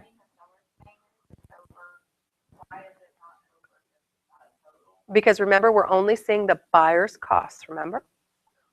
We're only seeing the buyer's costs. Owner's title insurance policy to Alyeska Title. Owner's policy for a $465,000 home. A title insurance policy on behalf of that seller is $1,667. Okay. So what I'm trying to get you to understand how much things cost. How much do things cost? All right. All right. So lender's title insurance policy to Alyeska Title, $578.10. Who is that policy for? No. That's for the lender. Remember the Alta policy, the Alta title policy is on the beneficial interest of the lender. You are insuring, the lender gets a title insurance saying that they are going to be in a position should you default.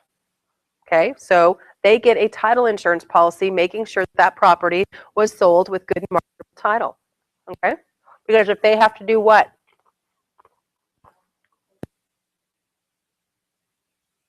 They have to foreclose, is protected. Okay? All right. So lender's title policy is $465. Owner's title policy is $465. What I need you to know here is sometimes this is different. Okay? The reason why this is the exact same amount is because there is no loan payment on a loan. If this was an FHA or a personal loan, there'd be the lender's title policy would would be in the amount of the loan, pardon me, and the owner's title policy would be in the amount of the sales price. That? So agent portion insurance premium title guarantee is $1,984.46, which should be, and I'm going to add these two together, should be the lender and the seller policy. So hang on. So this should be what number plus what number? Gosh darn it! Come on. Yep. Let's right. Let's proof it. 831 plus 570.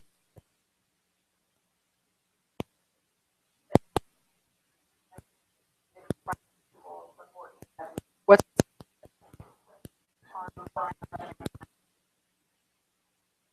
oh, there you go. Okay, what's the fee? No, it's actually for something. You need to know what it is. Drawing the deed. There's a deed that is drawn. There is a deed that is drawn.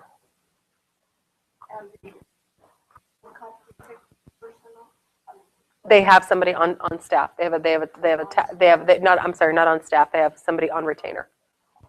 Okay. Okay. So the underwriter's portion of the title insurance premium to Old Republic is $70. Attorney doc prep fee is $65. That is a closing cost. Remember, that's one of the boxes that you check, right? And you guys have owed you a 10-minute break, 10 minutes, 15 minutes ago. Do you guys want to take your break? That's why we go over it.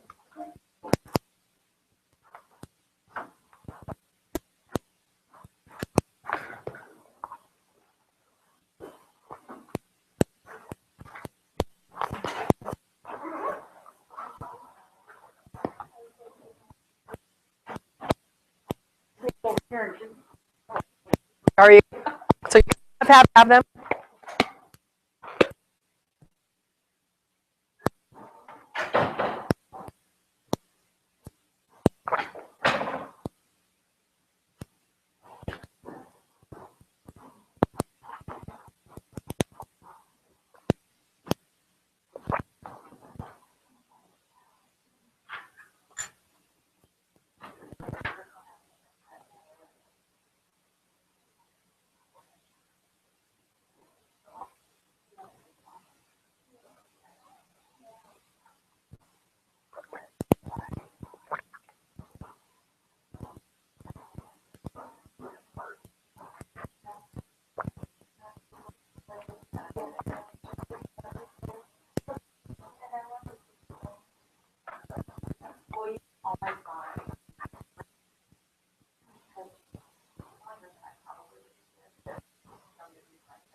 Oh, Brad.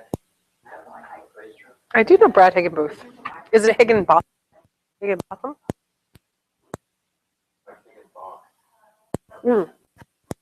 Higginbotham. Yes. Not Booth, but Both. Higginbotham.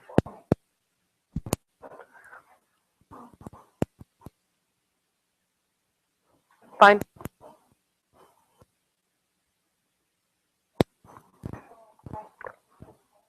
Do I need to contact him and offer him anything?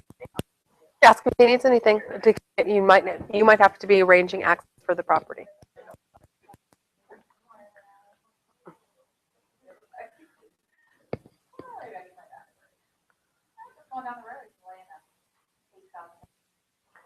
I believe $8,000. If you freaking buy that, I don't even know who you are. If you buy that, I'm gonna be like, I don't even know who you are. I just was like, oh my gosh, which I know, like my seller anymore, they have, should have the stuff, but she does have some really well expensive Tempur-Pedic, but she has horrible, horrible, just not like that, just get on her knees and forward, and so she did say that it was the best investment they ever made for her because she can't sleep without. They do make that. They make some of those beds where one side can be adjusted. We tried those two this week. How, But the third was comfortable. We went to a Sadler's mattress place, and I need to talk to the lady again at whatever mattress. She was really nice, but I woke up this morning and I was telling Crystal, the one at the Sadler's place, adjustable, vibrant, whatever, all that crap. It was like $4,800. I'm curious to know why they were competing. And he said, I asked her, we took a picture of what was that. And he asked me that mattress. The other place, and he was like, I don't think she ever took that mattress. she took you to the Maserati, and she. I just want to see the box. I don't know, for that much money, it needs to do something amazing. It needs to clean my house, make my meals, mow my lawn. I'm telling you, it's just, The one was like really, like the base was really high, and then it had like red that got wheels on like that's just.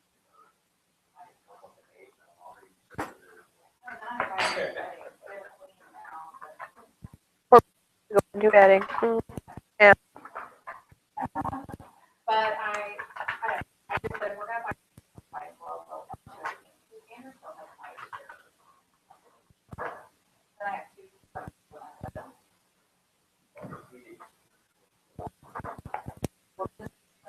We didn't get the cloud love.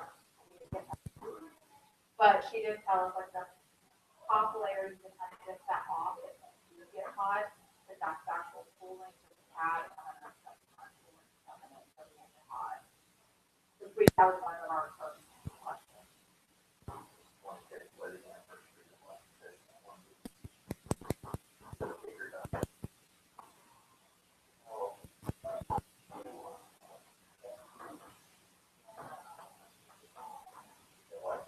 It's like falling asleep and wake up. How long have you had it? Because I have. And he just said it doesn't.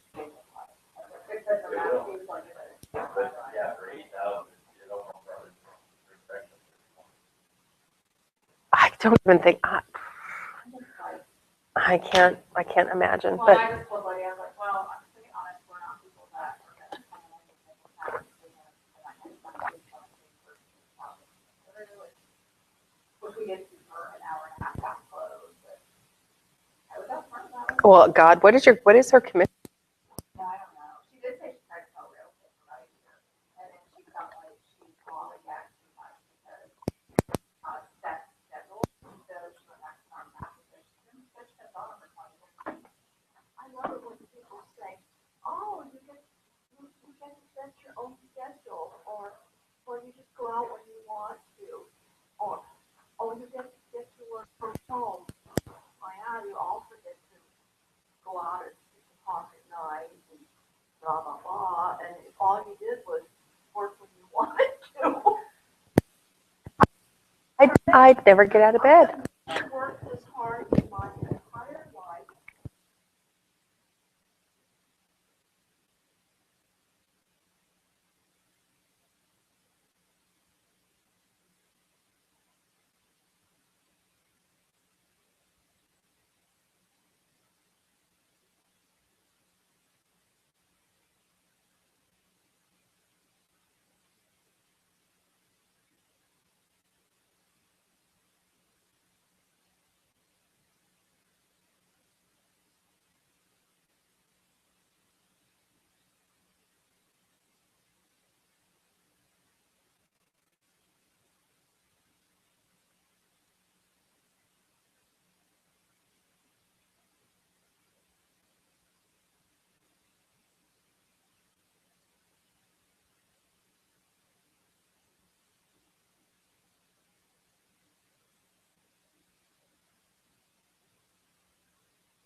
Waiting for Dan and Brittany.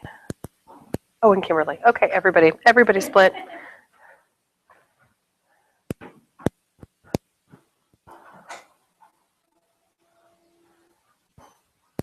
How does it feel to be a graduate? Does it feel amazing?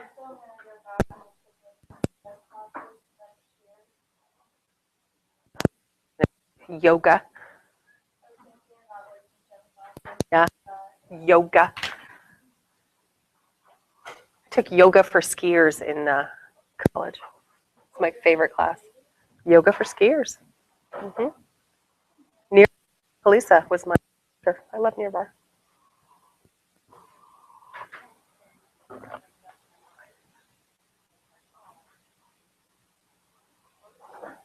Pose? Yeah. You go right out. Yeah, yeah. Isn't that amazing? It does, isn't it? It's the bomb. It's really helped me. Okay, so let's go down to 1,200, which is government transfer charges. And what I do, guys, because my eyes like don't see straight across, I take a piece of paper and I just go down one at a time. So government recording charges, $150. So when we say recording fees, okay, $150. We typically split recording fees. Deed, $30, mortgage, $90, and a release deed is $30 for a total of $150. You see that? So what they're saying is the deed costs $30 to record, the mortgage costs $90 to record, the deed is short, the mortgage is long, and then there's a release. What's the release?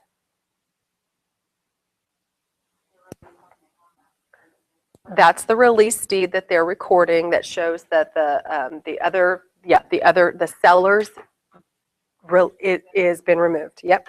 Okay. So that's $150. And then we're going down to, and there is no other recording fees. And then it says required services that you can shop for. As-built survey, $350. Okay. Meaning that they don't set the fee, that it would be whatever set on the exterior market. Okay, so whatever fee this particular company charged was the fee you're going to pay. So they asked for the as-built survey to be updated, and it cost $350. Mm-hmm. Okay, we're going to show.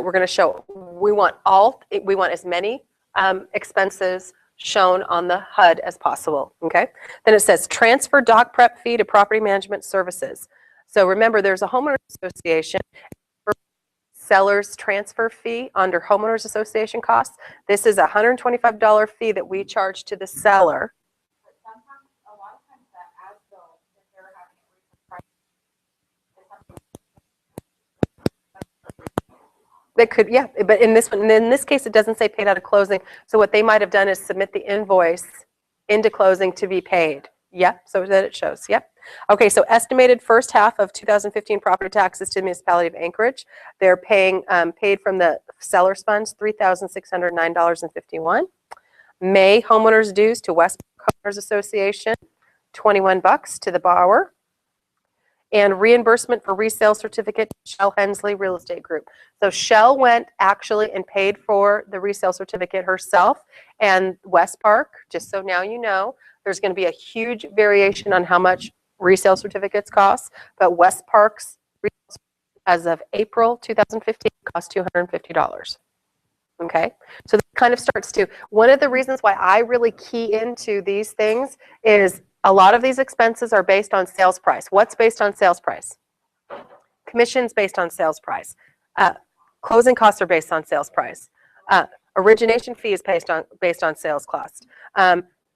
Title insurance fees are based on sales price. Okay, so now you're thinking, okay, so for an almost $500,000 house, these are some of the fees. Do you get me?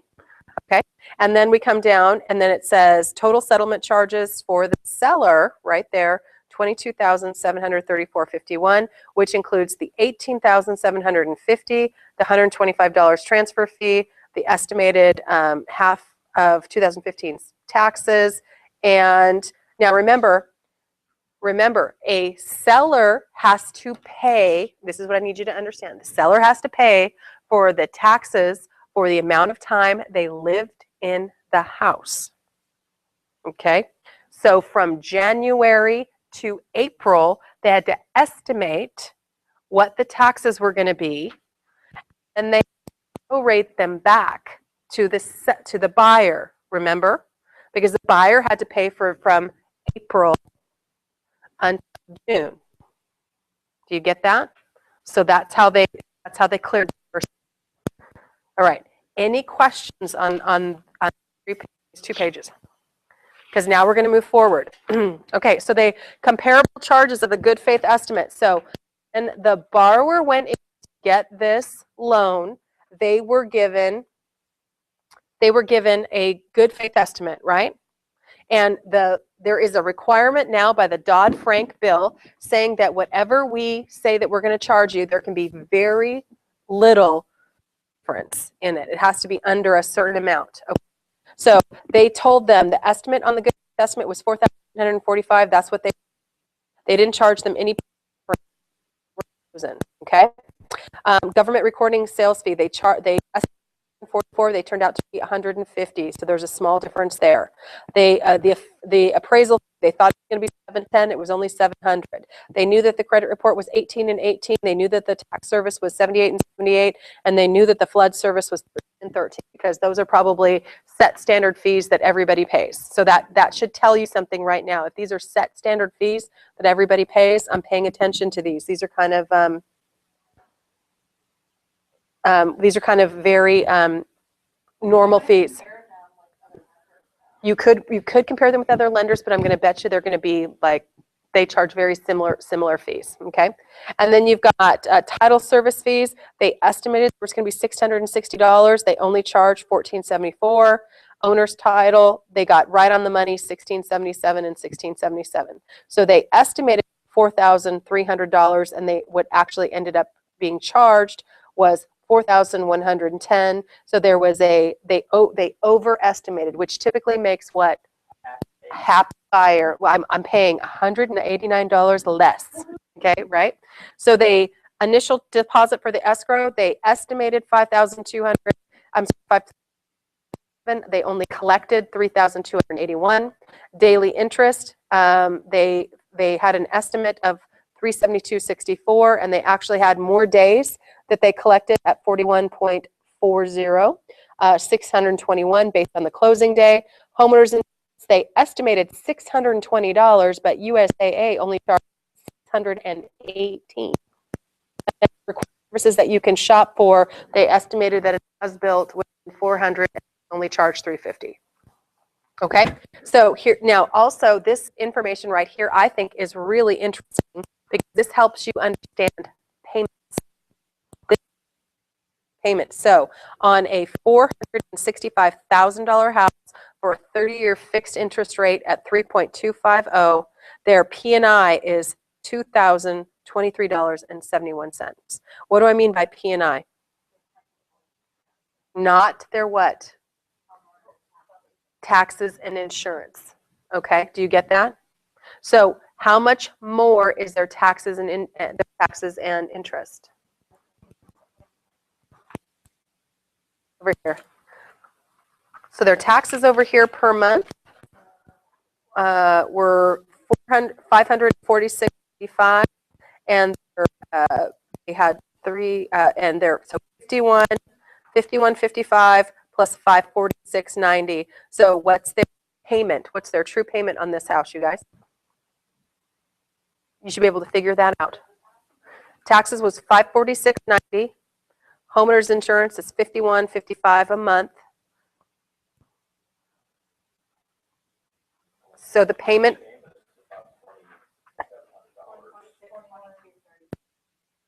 So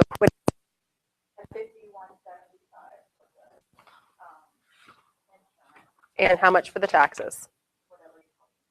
$546.90. What's your payment? So about $2,700 a month, almost $3,000 is how much a month it costs for 30 years to live in this house. So I really pay attention to the even little flyers that they have for open houses that have the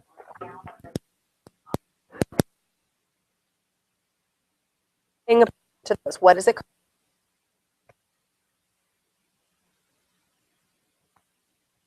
does an officer make on BAH?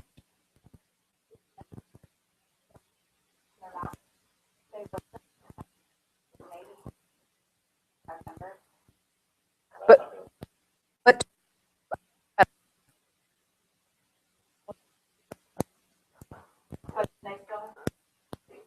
yeah. But I mean, yeah. But here's what I'm saying. They're. I mean, the government is more. They're paying like $200 payment to live here. If you're, this is a VA guy. This is a VA loan, right? Now, maybe they're not. Maybe they're. I'm not. I'm not. Really, if you look at what their BAH is and add that to their rate payment, that's what the average American really makes. They're getting their concept. Because our base pay is nothing. Right, but what I'm saying is, I totally agree with you. I understand what you're saying. But for an officer to purchase this house for $500,000, they're living in it for $200. That's what I'm saying. They're, Yeah. Right. So there you go. Okay. So that's the kind of stuff that I want you to start paying attention to. Why GFEs are really important for you to start really reading and for you to really pay attention to is start picking up on the fine points. What do things cost? So when you get for in your situation where you have that home inspection, Mel, that guy cost $500, and the other guy only charges 400 and something, and he spent an hour, and that guy spends. I mean, all of a sudden you're just like, what do things cost, man? I'm going to go with the guy who does. But when we start doing when we start doing seller's net sheets, I want you to know what things cost. And I want you to understand, look, guys, we're going to have to, there's some things that I cannot prorate for you. I don't know what day we're going to close. I don't know what your taxes. I don't know what you're going to have to pay. I don't know what they're going to collect. I don't know because you don't know. Okay? All right. So the payment on this house, about 20, tells me that. Okay, now let's move to the next page. It says seller's costs per contract breakdown. So the lender doc prep, now, so here's what I do with this last sheet. I'm going to tell you, I literally separate it. I come back to the page, which is your second page, and I start going and I start marking things out. You need to be able to go find. That's what I do, because I want to make sure that is actually allocated on the good faith estimate. So the 295, I know 295 is down here in the origination, okay? So I'm crossing it out and I'm crossing it out. I found it. $700 is the appraisal fee. I'm crossing it out. I'm crossing it out. I found it. $78 is the tax service fee. I'm crossing it out. I'm crossing it out. I found it. $13 is cert. I'm crossing it out. I'm crossing it out. I found it. The closing fee they charge it's $831. $831 is on line 1102. Do you find that? So I'm crossing it out. I'm crossing it out. I found it. Owner's title premium, $16.77. There's the owner's title insurance premium. I found it. $65. The attorney doc prep fee. 65 is down on line 1109. I'm crossing it out. I'm crossing it out. $75 for the recording fee. 1201 government recording fee. $150. Half is 75. Do you see that? I'm crossing it out. I'm crossing it out. $350 was the as-built survey. I'm crossing it out. I'm crossing out the $350, which equaled the $4,084. You guys, that was the amount that was shown on line 208 on the front page. So I was able to go find every single one of those fees.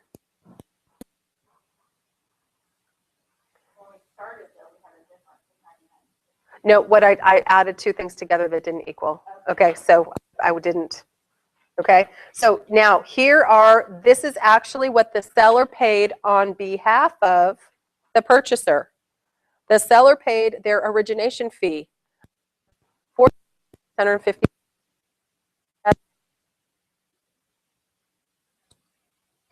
Says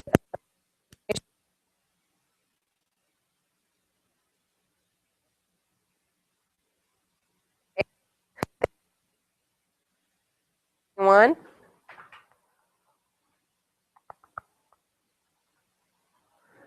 106, do you find their interest? And they paid $1,201 what $10.94 of their property taxes and their reserves. And the reason why they didn't pay the whole amount was what? Up to $6,500. So that was the amount left over. It's not a perfect amount. Okay, but they paid $110.94 of their property taxes, or $6,500. And that $6,500 is shown that 4,084 foots to line 208. I got that. And the 6,500 foots to line 209. You got that?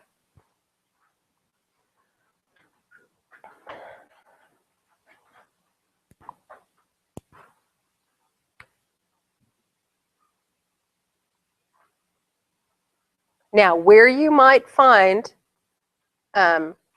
things that you need to go back and look at, and you want to make sure, so when I'm looking at my, again, I would have my contract out. I would have my money boxes out. What do I mean by my money boxes? My check boxes. I would be making sure that these things were allocated on when they show up on the seller side under here. It says the transfer fee to property management services. That's normally always marked to the seller.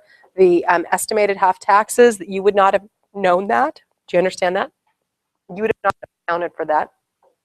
And then your reimbursement for the resale certificate. There'd be no way for you to, that's the seller's cost. Okay? So does anybody have any questions? And every single time you read a HUD settlement statement, it's a new and exciting. Okay? And what did I tell you? Features of coming attractions. You're learning this one. You're going to have new ones. August. And have we seen them? No. Well, and they're trying to work them up and make sure that they're correct, because just imagine. Okay? So, does anybody have any questions on a HUD settlement statement? It is your job, I want you to hear me. It is your job to account for the money in the HUD settlement statement. It's actually, remember, on your pre-licensing, your job is to account for the money in the transaction. This is the money in the transaction. It's your job to tell the title company if an error is made, even if it is against the best interest of your client. What does that mean?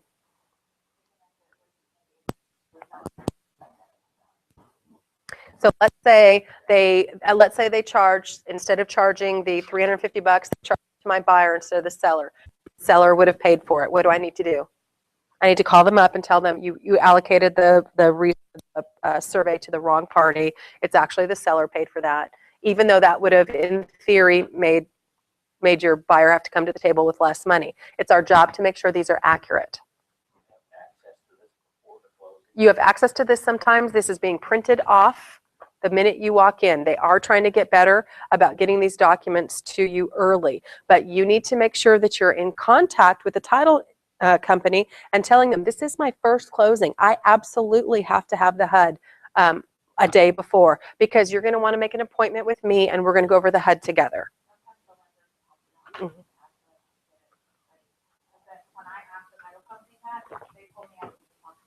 Okay, that would be fine too. But literally sometimes, like I will tell you, one time I spent 3 hours hunting for the $295 doc prep, because I didn't see the double asterisks and I didn't read the little thing on the bottom, and I absolutely went totally batshit crazy until I called them and I'm like, where is this money? And they're like, would you go all the way? And I'm like, oh my God, seriously. They're like, and I'm like, and I know how to read this. Okay, but occasionally you're hunting for things, or when you add things up, like I added something up, I'm like, wait a minute, that's not right. There's $65. Well, I wasn't using the right numbers. Mm-hmm. That is correct. Typically, I'll tell you what the law says. The law says they're supposed to have it a day before, but let me just tell you the real world. The real world is these are coming off hot off the press when you're walking into your title company.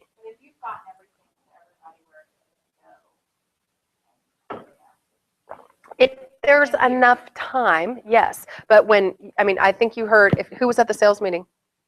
Did you hear Kimbrough say that they have 400 orders and they haven't had 400 orders for years? That means what? they're slammed. So that is title company speak for what? Your no, that's not his job. The title company is behind. That means your prelim is going to be coming a little bit later. That means your property profiles aren't going to be delivered in 12 seconds like they sometimes are. That tells you something. That is literally why you want to come to these meetings, is because people are giving you information that actually translates into something in your real world job. That means getting these sometimes is going to be a little bit harder right now. And they're going to be, they're busier, so they're more pushed. Just, that's what that means. Okay, so that you know that. Okay, any questions so far on the settlement statement that you can think of? Why do you want to know settlement statements when you get them? It is your job. Why do you need to read this? It absolutely does. Make sure that you're, hello, number one, I want to make sure that you're paid correctly. You guys, I want to make sure you're paid correctly. That's very important to me. I'm not even lying. That's critical. You worked hard for this. I want you paid correctly. Okay? So now all of a sudden, how big of a deal is a settlement statement to you? And then for your buyer, you guys, this is absolutely, completely and totally Greek. There's only one thing your buyer cares about. Does anybody know what it is? The key. What is line 303? Now, a couple things I want to tell you about line 303. Number one, sometimes most of the time it's going to be a larger amount of money. I mean, trust me, a lot of times it's going to be 20, 30, 40, 50, 60, $100,000 that somebody is bringing to the title company. Okay? Very rarely are you ever going to see a dollar value this low. Okay? Oh, here we go. Thank you so much. Number two, I need you to understand that we need certified funds brought to closing, and it's no joke. We are what's called a good funds state. That means the money has to be in the title company in order to record. So literally, FYI, when what home state's job is, they're actually ready, reserving money out of the money supply to close this transaction. Does everybody get that? They're reserving money. Not just that, but they're taking money out of the money supply. They're putting it on deposit so that when the borrower brings in their funds and the money from the money supply comes in, that matches so that the loan can be funded. Ready? The loan can be funded and the seller can get paid out. Typically, hopefully, everybody, sellers normally make money on selling a home. Not always, but they typically make money. So the seller has to be paid their proceeds. And then this settlement statement didn't show. You can have, there's other things, and can we please go to additional settlement charges on line 1300 on the second page? So this could be a whole host of fees. Can I tell you what kinds of stuff can be paid out of closing? New boilers, roofs, dirt work, COSAs. Although typically you're not going to be, COSA meaning the engineering firm, not the municipality. The municipality has to be paid directly. They won't take any, the government doesn't take money out of closing. Painters, okay? Any work can be done paid out of closing. Anybody who will agree to be paid their proceeds out of closing, this could be long. This could be the landscaping company that came in and landscaped. This could be the pooper scoopers who came out and pooper scoop. This could be the dairy maids who came out and cleaned the house every week. This could be the folks who agreed to do the electrical and plumbing, and any fee could be paid out of closing here. And those checks can be at the close, can be directly cut to the person who did the work. No, they will not. But do you see how these things down here showed requirement settlement charges, how they actually show that they were cut from the seller? So that will show. Okay, see what I mean? Typically that will show. Okay, so all kinds of, there could be $50,000, $60,000 worth of money paid to somebody else that can run through the HUD. Okay, now a couple things I'm going to tell you that I don't want you doing. Do you notice it said one thing it said, reimbursement for resale certificate to Shell Hensley Real Estate Group. What does that mean? Somebody paid for that one. That she went,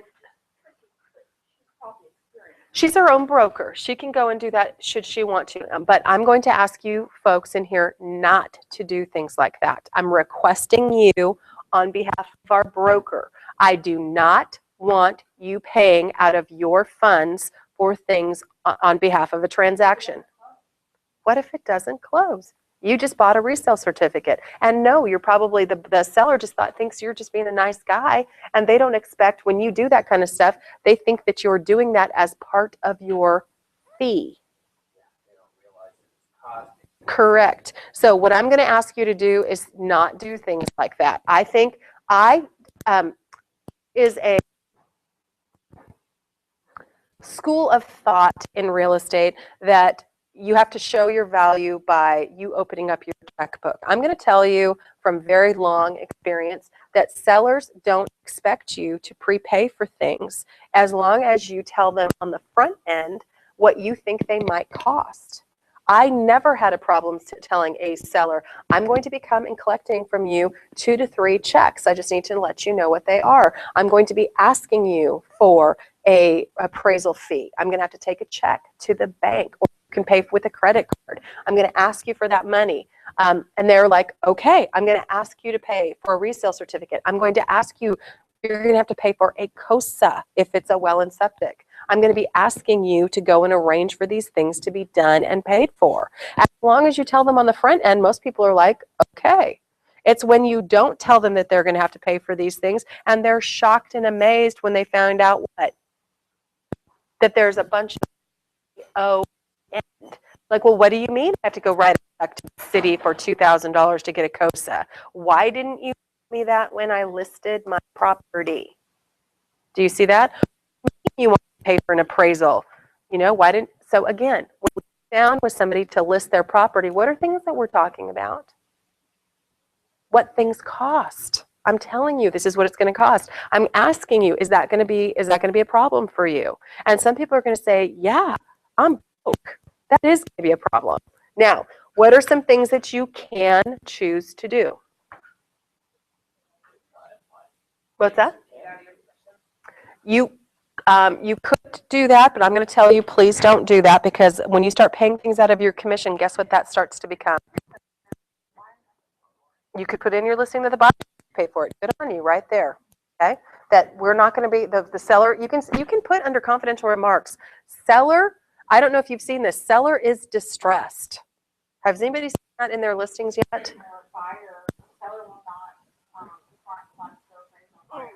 Mm-hmm. Yep. I mean, you're going to. Buyer or seller will only. Yep. Seller will only consider life safety repairs only.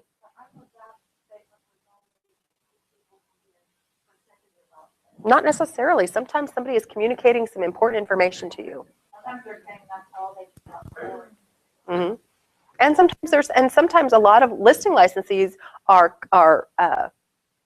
counseling their sellers that you would not do any other repair other than a life safety repair. Some of you, when you start listing properties, are going to recognize that buyers are starting to ask, and then if you don't get it off somewhere.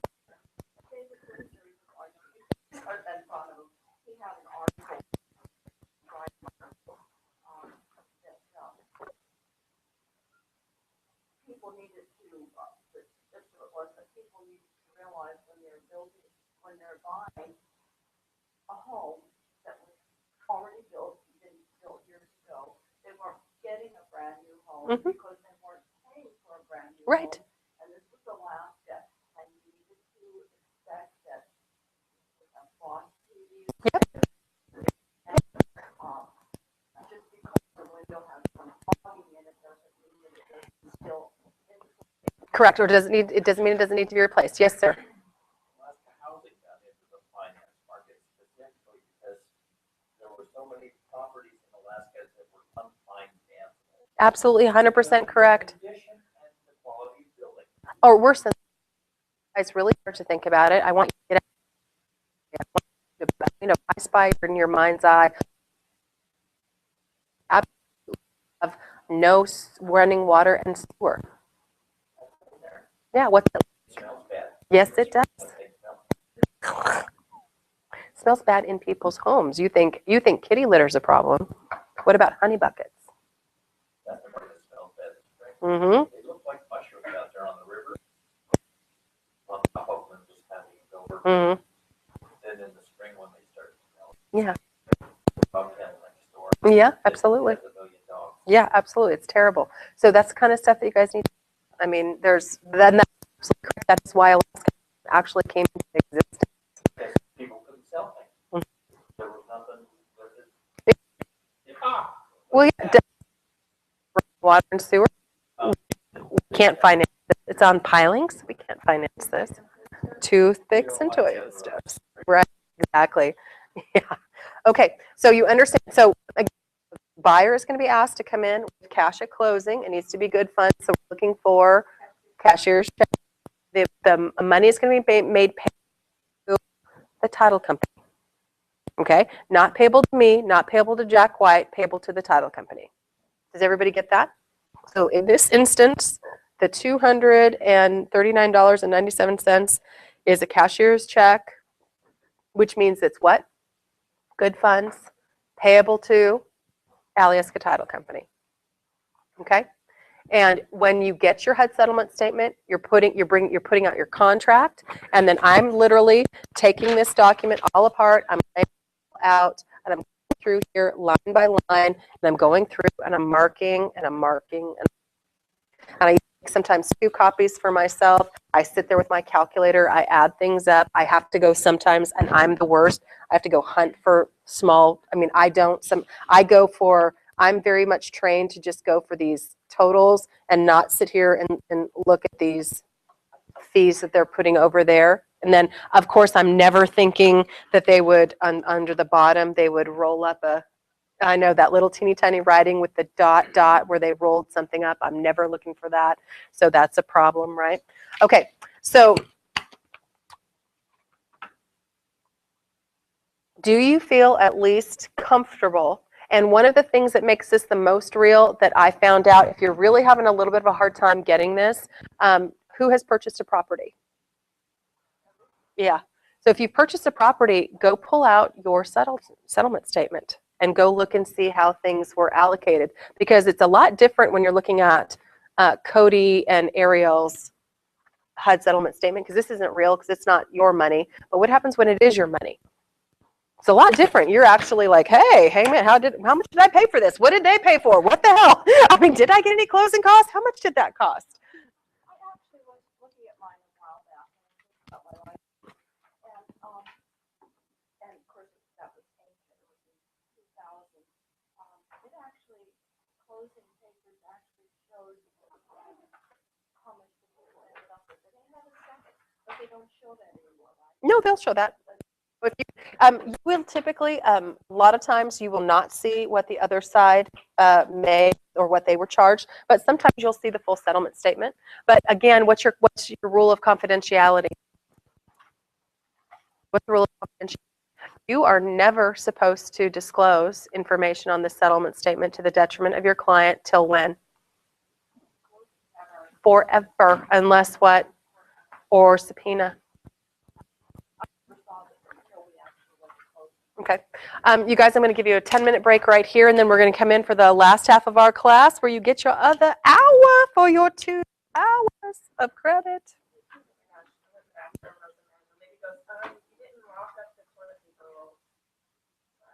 Oh, it was flopped down. You're just like, I was like, dang, that's when you have to dress. Brittany, I think somebody was telling you something. Did you miss my dress and present yourself class? Okay. I know. You're like, That was a little painful. I bet. I used to have a Pendleton vest. I had a zipper, Yeah. bright red, and one day I was at the grocery store and a person thought that I was the Cody stalker. And I gave it to Salvation Army because I guess that's what, and I thought, well, I guess I didn't see that. I didn't want to look like a Cody stalker. That was the end of that vest. Right? Okay, that tells. Yes, and I will make sure I was presentable. Okay, here you go. It's been fight day with my daughters. You act like we're judging you. We are you. I was already judged. Yeah, right. You done in one. Nice. Judged in the bathroom. They're at the state getting approved. They're with the state of Alaska getting approved. They're coming. You are not. You're the thing for people who are on my ass for DC. Let me tell you. You only need 6. Perfect. We're gonna be giving them. They're at the state of Alaska right now.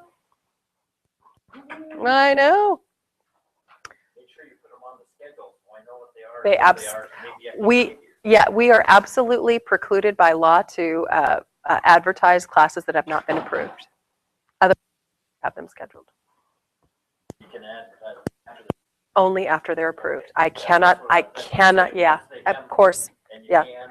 Yep. If I know and I can get here. Yeah, for- we would have them projected out if we could, but I can't. It's Does a that happen? not a problem. I absolutely promise, my friend. Absolutely promise. One like the way- Sometimes that gets really short. Well, let me tell you. You know, we're talking about a problem, why we have to have all this stuff up. And he said, it goes back to 2008. And I said, what's that? You think it goes back to what? Why do you say that?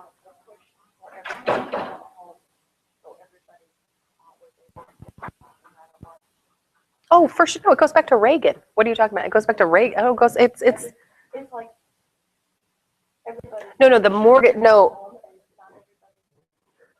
No. Well, that's. Remember when I told you our house, we got a half a point less on our rate? Yeah. That's what rates are sitting at now.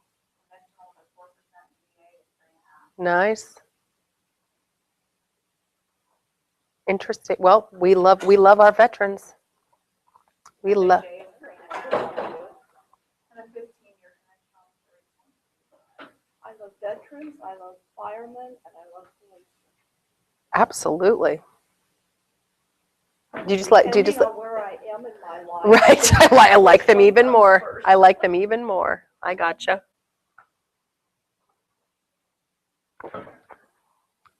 I tell you what, I found out something interesting. Do you all know that you get charged if you're?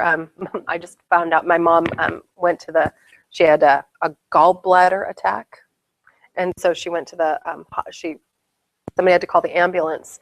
I didn't know that they charge you for going in the ambulance. Oh, yeah, that's $1,000, $1,000, $1,000.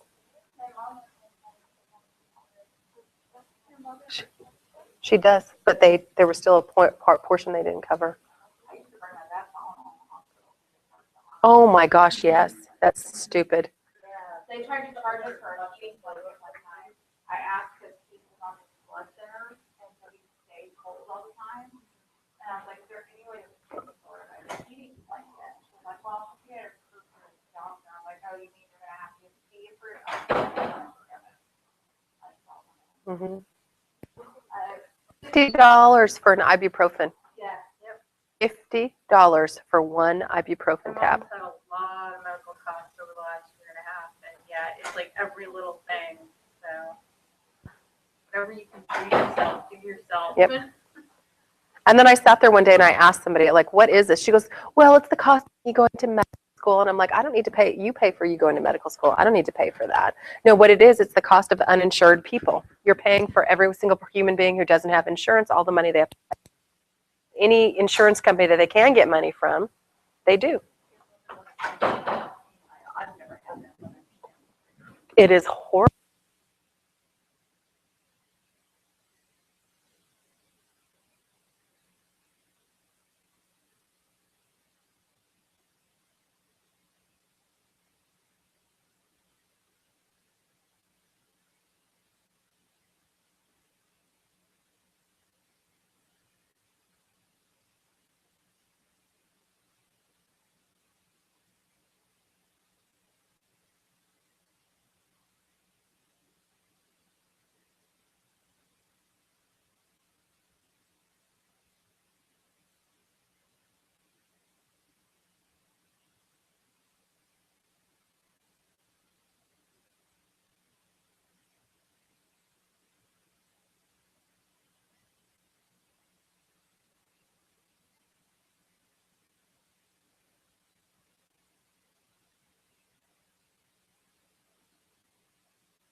So what are prorations? What do you know about, what do you remember about prorations?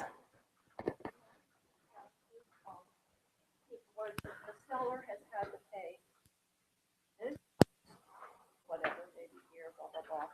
And then, we close in the middle of the month, so, they have to get back the half a month that they paid for that they Sure. have to be using, and the buyer has to pay for the half a month that they are going to use. Right, there you go. What are types of things you see in here that are prorations that you haven't seen yet?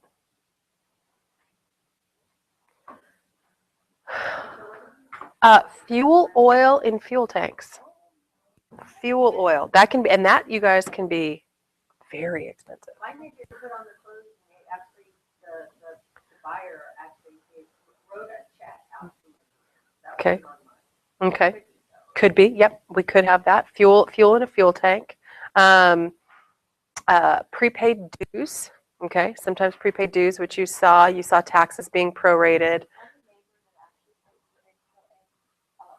Yeah. Sure. Well, believe it or not, there's some folks out there that will try and pay their utilities a year in advance, and the utility companies will allow that. They'll allow cash to get some kind of very rare. It's like nothing. Yeah. What about some of that stuff there's on an average? That's really fine. But that's, remember, an average for folks. That's an average for family and their usage. What if they No, that won't affect it because they have bills set up. That's fine. But there can be other things that we're not 100% aware of that somebody has prepaid. So don't remember things like that. And then the net that the buyer is to have to bring in to pay is all of their expenses and all of their credits. And their new loan is given to them as a credit, as is, which again, for you guys to explain to a buyer, the most important thing, buyers don't really understand about earnest money. Earnest money is in addition to the, so that's, it's a common fallacy that buyers are walking around thinking that an earnest money is a gift or a bump to the seller. And what you make sure you're explaining is that absolutely not. Earnest money is what? Shows that you're in the game, and then that goes toward your Down payment and closing costs, right? Whatever amount of money that you are going to have to contribute to this transaction, it's going to go toward your down payment, closing costs, and the financial cost of you getting the loan. So it's not in addition. One of the biggest concerns for a buyer is money would be what? Forfeit, right? How can a buyer lose earnest money? They breach the contract, they can lose their earnest money. Okay. Basically, by meaning that they want to walk away from the transaction with no legitimate exit out of the contract. Now, when we went through and we walked through and we did, remember I tell you I can think of 16 exits for a buyer just off the top of my head without, even really having to think about it. Do you guys have any clue about how many exits out of the contract there really is? Right? It's a lot, right? So a buyer is not very much at risk to, there is a nuclear bomb in the transaction. The buyer is not really at very much risk to losing their earnest money in reality. And a breach is seriously like they made up financial statements, they jack someone's identity. I mean, you were going to have something that's, I would consider it to be egregious behavior. Okay. And again, when you're sitting down and you're talking to a seller, because a seller, the moment a buyer wants out of a transaction, your seller's going to be like, well, I want their earnest money. I want their earnest money. I want their earnest money. You need to really let folks know how difficult it really is to keep a buyer's earnest money. When you're sitting down talking about listings, and a lot of times what I tell you is I'm always going to recommend to a seller to return the earnest money, and let's just get on down the road. And why do I say that? really wasting time without, as long as there was some possible time on it. Really tell them to go back to, that's another nursery, and then that's not good. Any, I mean, literally, what I tell sales, if a buyer really wants out of a transaction, they're going to get out. They could have, it could be damaging to you. Plus, you do get people who just want to dig in and just want to fight over earnest money because are you ready? This is my favorite thing ever. It's the principle of the thing, Teresa. And I'm like, really? Every time I've talked to people about their principles, believe it or not, they always had dollar signs attached to their principles. That's what I've noticed. Because it's the principle of the thing. I'm like, really? How come principles always have money? Okay, so because they want the money. And they think that they've been put out, and when you really think about it, what has a seller, I mean, and you have to ask them, what are your hard costs? Well, we had to make a mortgage payment. Well, you would have to make a mortgage payment anyway. Now, sellers can get dramatically, guys. They can have done things to the property that they wouldn't have chosen to do. They could have moved out of the property and had large moving expenses. And when it comes to a domino transaction, what do you know about a domino? Have you heard me talk about a domino transaction? A domino transaction is where you get a number of different contingent transactions that all okay. A 6 domino transaction. It did close, but it was a very, very near thing. And it wasn't necessarily your transaction that's a problem. It's the transactions back here. It actually took about 2 months. It wasn't horrible. Not horrible, but I'm telling you that with a number of different dominoes, if any one of those dominoes falls, the rest of the transactions can go through. Okay? And transactions that require other transactions to close in order for your transaction to close and record. Okay? So if you have a first-time home buyer buying a home, that's not a domino. But if you have transactions where I have to sell my house in order to buy a house, so then you have this buyer over here has to close on this buyer's house in order for this buyer to buy this house. So really quickly, that's a 3 domino. Do you see that? That's 1, 2, 3 transactions. And all you need to have is another contingent property for you to have another 3. That's a 6 domino. And if any one of those transactions fail, then you can't close on yours. And it may have nothing to do with you. And it may have nothing to do with your house, nothing to do with your transaction. Everything can be going swimmingly. It can have something to do with this buyer over on the second house over here who doesn't want, having some kind of problem. Either they can't finance, something came up, the appraisal, whatever. Friends that have better potential buyers for a couple of years, they've been kind of looking at things on the market, on the market. One of them said to me, well, anytime a house goes back on the market, ever consider it again. But it go back on the market in house, and I was like, whoa, there's so many things that have nothing to do with the property. Exactly. And those were some of the ones I was talking about. Yeah, absolutely. Yeah. It's not about the house. It's not about the house sometimes. A lot how about they locked their rate, it went up, and now they can't afford the house. I mean, there could be circumstances that have nothing to do with it. How about we're in the military and they just got orders? There can be tons of things that happen that have nothing to do. So you never know. Okay, so we went through the settlement statement. Anybody have questions about the settlement statement? Again, one of the things I think you get out of looking at settlement statements is the cost of things. Because now when you come to doing now when we're going to go talk about for George Harris doing a net sheet for George Harris, all of a sudden, what do you know? You're understand what things cost. Okay, so what are things that I know are going to be less expensive on a settlement statement, or expensive on this particular condo when it comes to? So right up front. So typically on a 1% origination fee, the origination fee should be about $1,750, not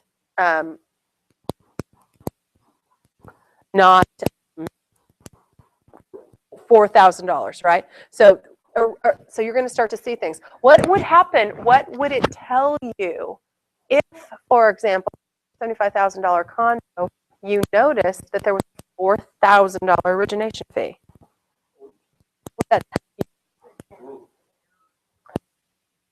Some mortgage companies, remember, they give you fantastic rates, but they charge fees in order to okay, so all of a sudden, that's what that kind of stuff would start telling you. Okay, what other things are going to be less money? There you go, nothing for an as-built. Your insurance may be cheaper. Well, remember, this particular condo comes with insurance included, so you're only going to have whatever your contents policy is going to be. What else? What other kinds of stuff? Yeah, no. Typically, yeah. See, so that also gives you a really good example, you guys, on a $500,000, and I should say almost $500,000 home. They didn't ask. They only asked for $6,500 in closing costs. So when it's a $175,000 house and your client wants $10,000 in closing costs, what do I need you to understand? Maybe that's a lot of money. Okay, we need to start adjusting. So this gives you a little bit of a scope to be like, hang on a second, what's typical? Okay. Now, obviously, and you can say, well, my buyer wants it, so I'm going to ask for it, and that's great. But you do something to put yourself in a position that you have to, and a lot of times, you guys, you have to make sure that you're looking for exorbitant amounts of closing costs, because sometimes there aren't $10,000 of closing costs in the transaction. And you'll frustrate your buyer. Why will you frustrate your buyer if you overestimate closing costs? Because if you frustrate your buyer saying, okay, $10,000 in closing costs, and well, not just that, not only if the seller won't pay them, or worse than that, there aren't $10,000 worth of closing costs, the buyer feels like they've lost money. Do you get that? They feel like they've lost money. And all of a sudden, they feel a little soured on the transaction because probably, I would say there's really $4,000 that they couldn't have used. All right. So then they feel like they didn't negotiate correctly. And they might actually look at you and say, what about you?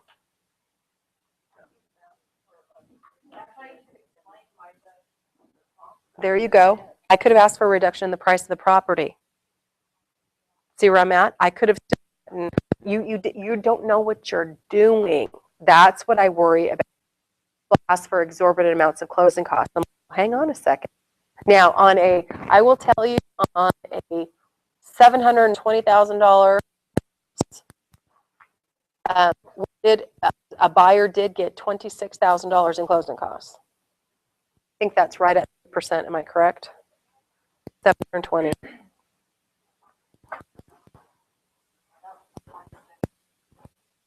$22,000 worth of closing costs.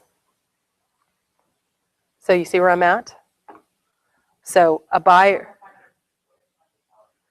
Yeah, absolutely. And in order to sell that house, the seller had to understand that somebody was going to ask them for closing costs. I would tell you that typically the higher price point you go into, the less sellers want to pay closing costs.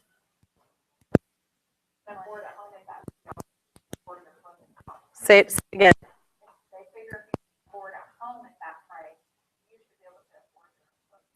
And also, folks that have been, gathering up their equity and whatnot, they're very likely to not want to.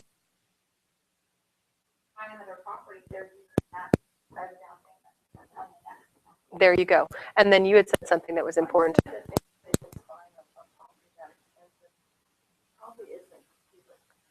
Not just because I don't know if I'd go with you there. Maybe. Yeah, I don't know that. Oh, and that's for a lot of mortgage poor people, because obviously these folks are getting into $500 million. It's $465,000, my friends. I'm buying a $500,000 house for $300. Who knows? You never know. He could have been out of the military for all we know. I mean, they're just using a VA. They're using VA eligibility. That doesn't, just because somebody uses a VA loan does not necessarily mean that they are in the military. Right. Okay. So settlements. I want you to feel very comfortable doing that. Every single time you do a settlement statement, it's a new and exciting journey, because you are hunting down costs, my friends. You're noting the kind of loan. We've already gone through all this, the settlement charges. Okay, let's talk about security. On the bottom of page 2, security deposit transfers and rent prorations. Okay, what is a security deposit? I'm on my. It's prepaid rent. It's prepaid rent. And it's a deposit in case of damages or in case they don't pay, right? So it belongs to the tenant of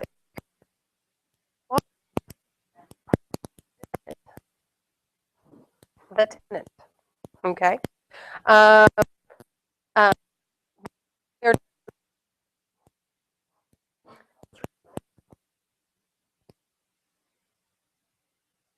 are going to be pretty, be sure to find out that people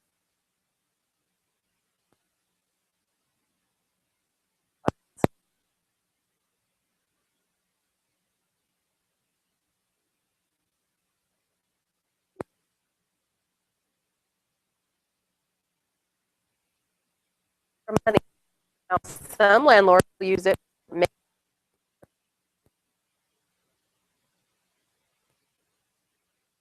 security and move out. So think about it having sixplex,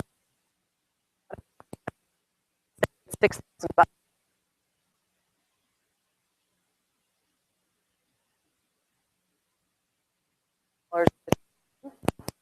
And in theory, I can replace, you know, tell me, well, then I really but yeah, exactly. Okay. And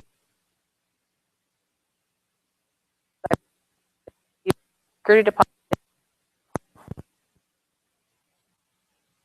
they actually have personal renovation allowance because they, in their mind, think that they're never ever going to give it back.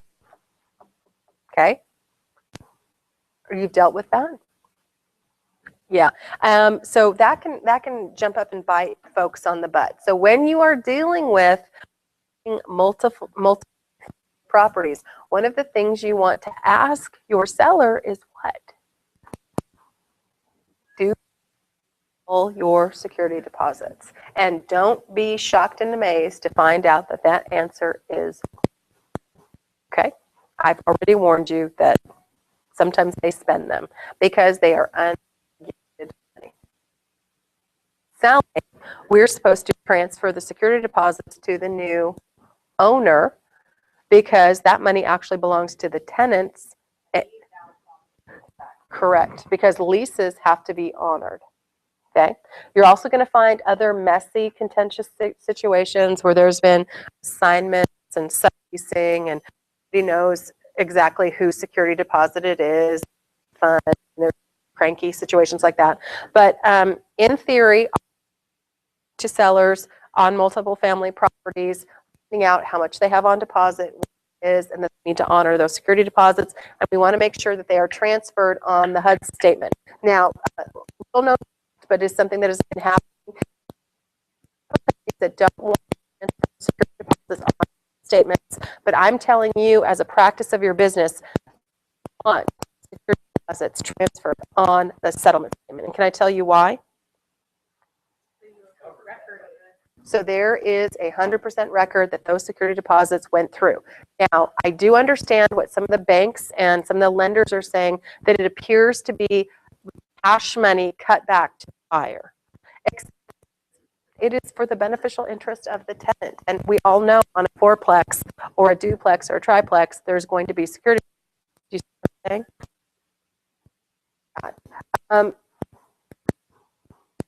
I also want to make sure that if you guys are, you want to see if there's any receipts that have been given, and then any terms and conditions. FYI, security deposits can earn interest depending on the lease. They can either be that interest is supposed to, in theory, belong to the tenant, but it is absolutely okay for a lease to say that the landlord can keep the. Oh, by the way, interest you're making on your checking and savings lease. It's so much, it's nothing. It is so ridiculous to even like talk about. However, back in the day and a long time ago, there used to get great interest rates on savings accounts, and it used to do something called compound. Does anybody know what compounding is? That's correct. Okay, so that would be a way for people to make money, is compound interest. Okay, similar to how credit cards treat you in the opposite way. Okay, so what happens when there's a new owner? What do you do with this? What happens to security deposit? New owner of the property? Okay, it has to transfer. And then rent prorations. How do you rent? Depends on if you're going to do. And check and see if we're going to do it as actual days in the month, actual days in the year. If we're going to use a bank year or 365. What happens when it's 366 year? That means it's a leap year, and there are how many days in what month? 20. Thank you. I was worried there for you guys for a second. Think, really?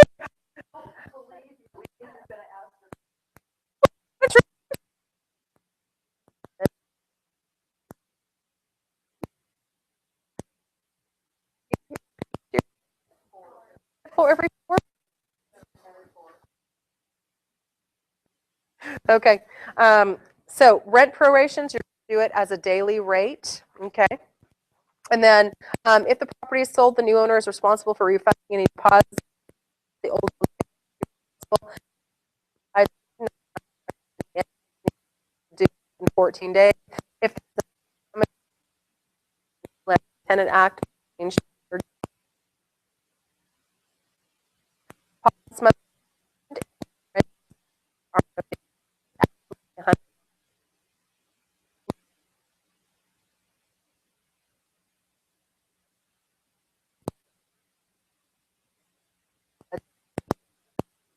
punch a hole in the wall, that's damage.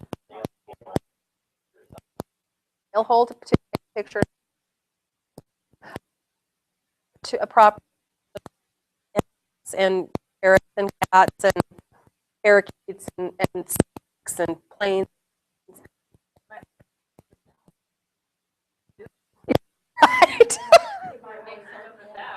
Yeah. Well, and here's what I always tell. Oh, I hope so. God, I hope so. There is nothing that stinks like ferrets. I'm telling you, that is a whole new level of stank. I mean, chickens stank. Ferrets, what? I don't even know. Okay. They do. They keep them in their house as freaking pets. I'm just all like, okay. But anyway, enough about that. So if somebody wants to move in with a dog, here's what I'm going to tell you. A lot of people are going to say, oh, get a pet deposit. I'm going to be like, really? Charge more in rent. So that's what I say, but people will pay it. And then, but again, think about, please remember one thing about homeowners insurance and certain kinds of pets. My homeowner's insurance was very, very specific about what kinds of pets somebody could have. There is a breed of dogs called dogs, and I think I've already talked to you guys about it before, like some brands of dogs that you would not believe are on there. Dalmatians and golden retrievers are considered vicious. They are. Got a Dalmatian, they're vicious. My mom's they're vicious. No, no. My Dalmatian, if you would have come within myself, my kids, between you and me, she would have fought you to the death. And she would bite. And she would bite anybody who would touch my children. In one sense, you think, but no, it's not. When it was not when it was grandma touching the baby.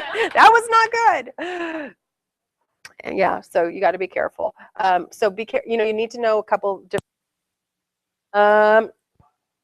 Published by the Alaska Landlord-Tenant Act, just went through an absolute, complete and total rewrite in 2014. Okay, it's called Publication 30. Understandable responsibility. Tenant both have to want sellers.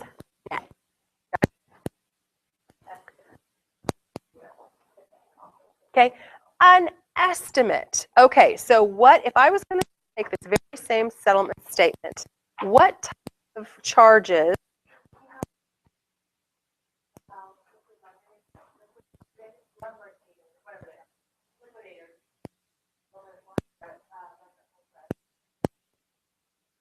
I totally missed everything you just said. Come in one more time and try me one more time.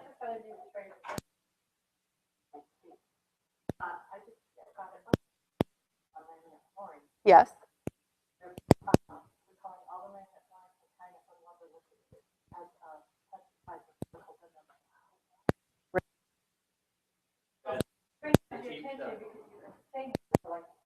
I told you, what have I always told you? I'm like, I know there's a new now they're going to discover is going to kill.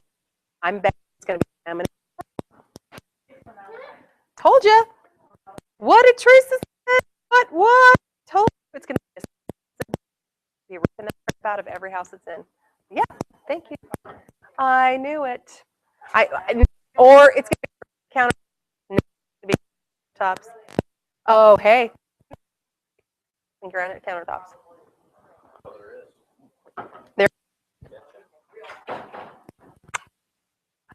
What are the fees if I have to settlement agreement?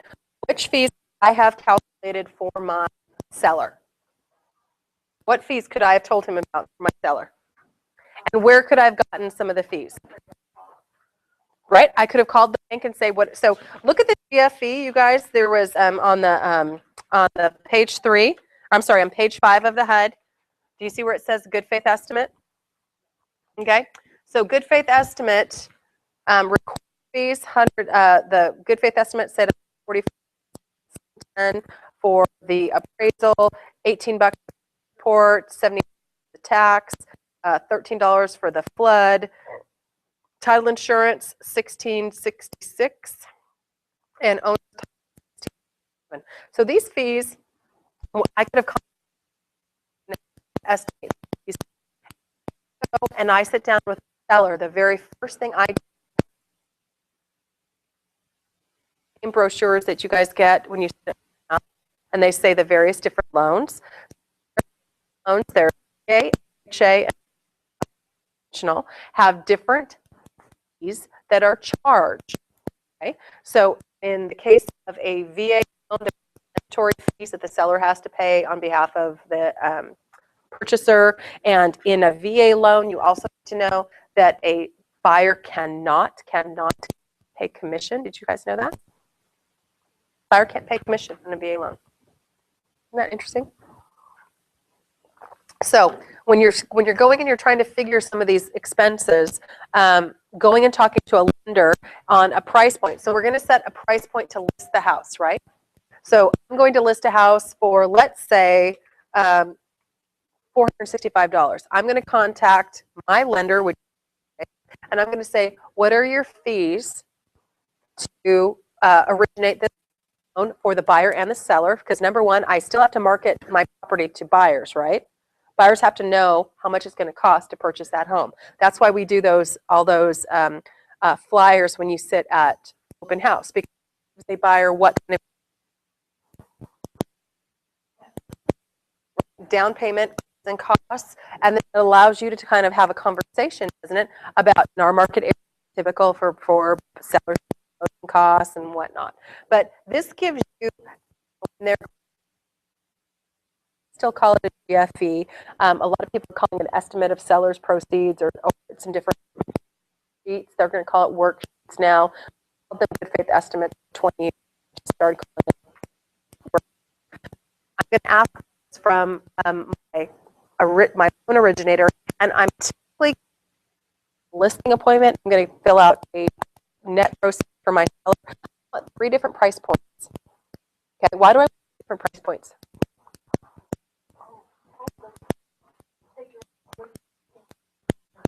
Right. Not this amount of money. And I'm going to give range. And the other thing I'm trying to do too is know most contracts are going to come with a seller asking for either a reduction in price or some closing costs or a combination. I have a net sheet basically figured on the price that I think the property should sell at.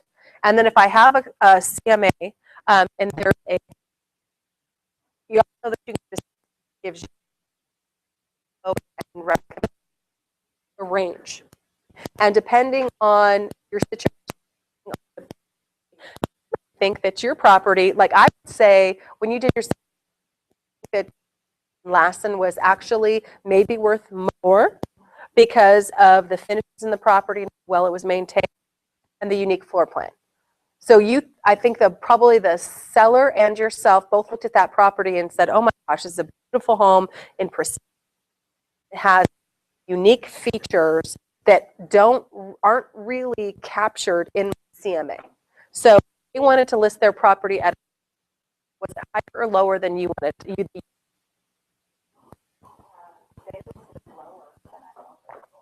Okay, well, what was your, when you walked in the house, did you have a firm grasp in your mind of what that house should sell for? I was thinking somewhere between probably 570 and 580, and that was going, looking at the CMA, and even before the CMA, looking back at what it was looking at previously. Right. And knowing how well maintained it is, Mm-hmm. and the finishes And they ended up listing it at 460. at 560. Okay. And then were you expecting it to be that low?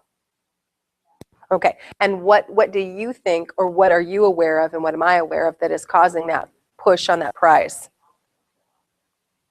If it was just a couple of homes, maybe 2 or 3, I think they absolutely could probably. Okay. So it's just the volume of listings in the area and the price point. So do you guys, so that is something you have to pay attention to. But also about that area. What is the most likely, not the one that's going to happen, but the most likely buyer of that property? Why? It's still an Eagle River, which the military wants. To post to the gate, right? So you have to think to yourself, who's going to, really important. Mm-hmm. Okay. So you have to think about that. Who's buying this house? Right? Mm-hmm. Okay, who can afford it? Who's buying it? Now, somebody who's selling their house and moving up and is going to have a lot of equity, that's fine. They can afford that house. It may not be $3,500. There you go. But you always have to think about who is the most likely person to purchase this house. So if I said I've got a listing for $1 million, who's the most likely person to buy that house? The answer is a millionaire. Okay. The answer is somebody with a C. Sure. Right. But I mean, but you know, but you're going to have a higher end job of whatever kind, government, oil, you know, yeah, doctor, lawyer, whatever. You're going to have a higher price point. Not a bar owner. I know one. You know one or two? For the $1 million house. Okay, sure. Yeah, but some of them have a hard time living in those. Yeah. And what price points? But what price points will the most? High end and low end. Low end and high end hurt the most whenever prices are coming down. The area really stays very stable, kind of your average, you know, your average everyday house. Prices still come down, but they don't. And I take a $1,000 hit on selling my home. That's horrible. If I have to take a 50, it's not relative. Do you see? People pay $1 million and they're having to sell at $900,000 or $800,000 just to sell it. Oh, for sure, for sure. They have to take a $5,000 hit. They might have to be below what they paid for. Mm-hmm. So they're under. Exactly. So where's a couple places for you to do seller's markets? Now, number one, there's one. I love it.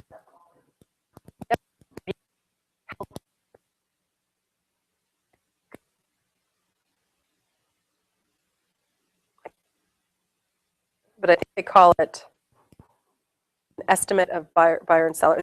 Call it and you can do it.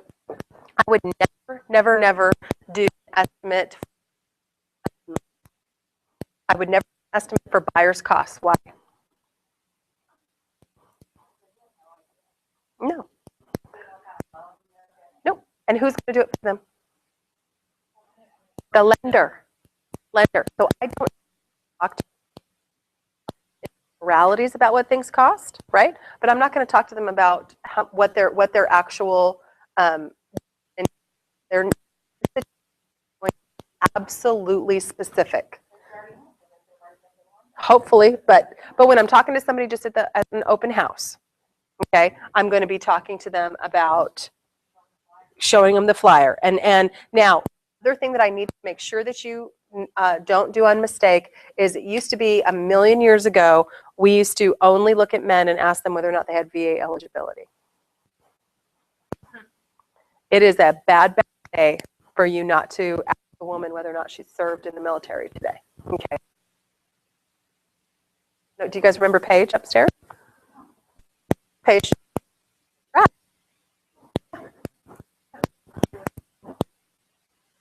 Did she look like she was in the military? And you, that would not be what I would have said.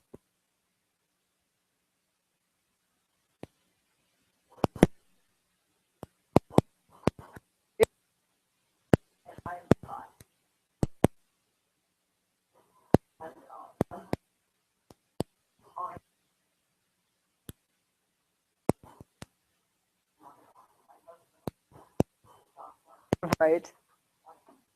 Just nothing.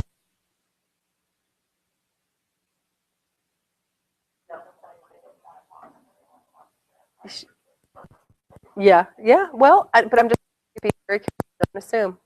Don't assume that people. You know, you always want to ask. Interview. Also,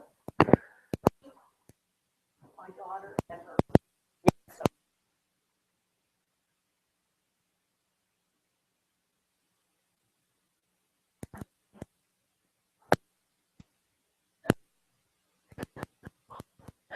you get in. Like I said,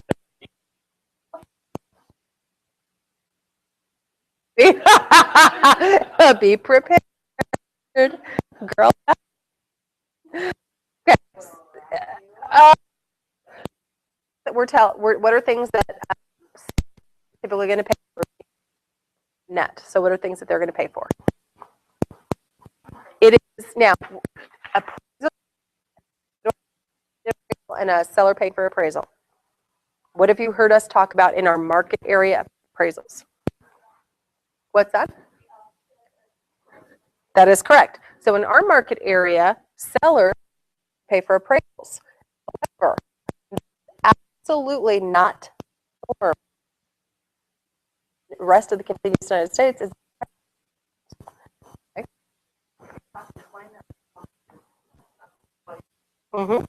and buyers come up here from out of state and they just they just sold their property and they find out that the seller here is going to pay. They're thrilled. They're like, what are you talking about? What do you mean they pay for that?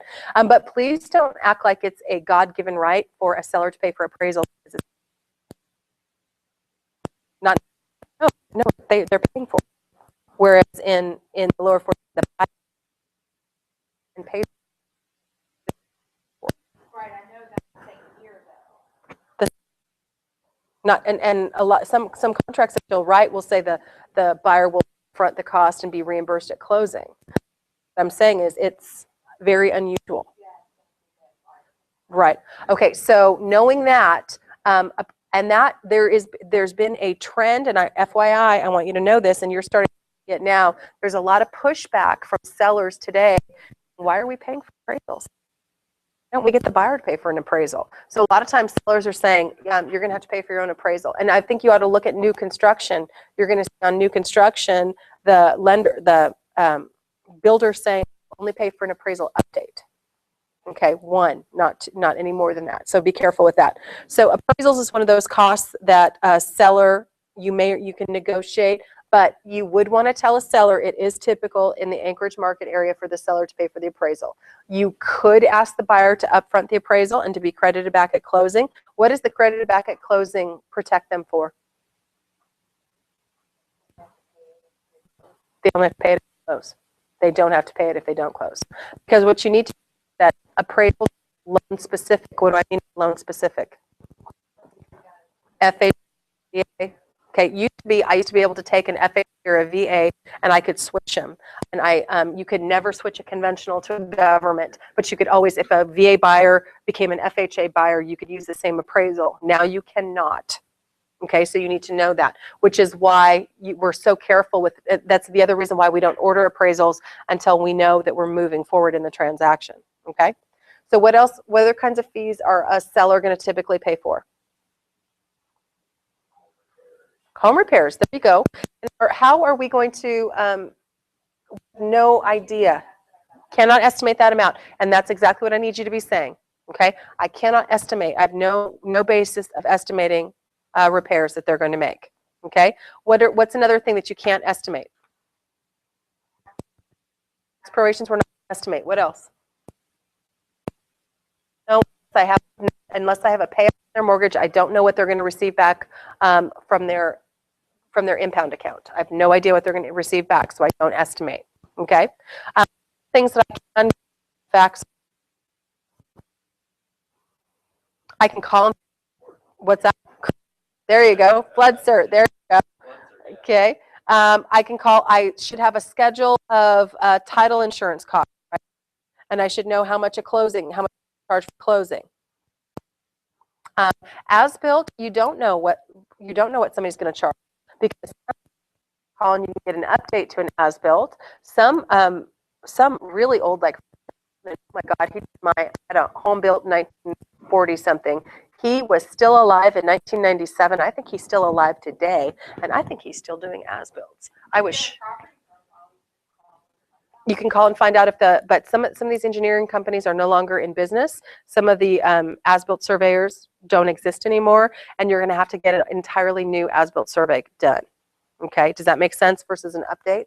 So an update cost about $250, and now I can't say, and it depends on the property, where it is, and how much work they have to do. It also depends on, guys, whether or not it has a well and septic, whether or not they're going to have to go draw out where the well and septic is, right? Does everybody know about that? They're going to have to go, and they're going to have to show where the well is and show where the septic cleanouts are and whatnot. Okay, how much does a COSA cost?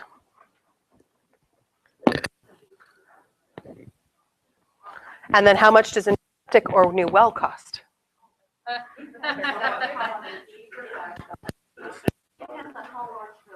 Okay, and how much does the home inspection cost for a buyer?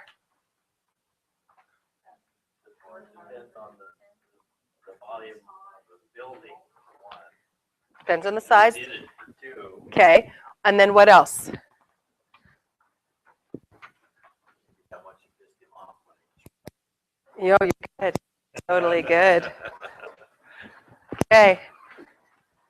I will see everyone tomorrow. Tomorrow. I love you. Tomorrow. You're only. I don't know. It was Monday. It was Monday. I don't know. We didn't have any PLE on Monday. You didn't miss anything. Or you missed 3 hours, depending on what I gave that day. Been real. It's been wonderful. Glad to have you, as always. I can't wait. And you're going to... Are you? Okay. Is it still staged? Oh, God, it's at 4:39. You are so correct about it has a dining room. There you are. It's actually a pretty formal looking one. And it has, in the living room, you can see out the window, you have sofas to sit on so you get off your feet when Yeah. nobody's there. Yeah. It's actually a comfortable Place to do an open. Yeah. do an open, yeah. So all of these laminate floors, like in resolution, they might be bad. No, we don't know that. We don't know that. I just have always said, I know that there's something that we're putting into homes right now today that we're calling it, like, that's so common that someday somebody's going to find out that something. They have to screw those houses over. Right. That came out in the news now. This is because, Right? How about engineered wood? I know I'm about to put a whole bunch of engineered wood in my house.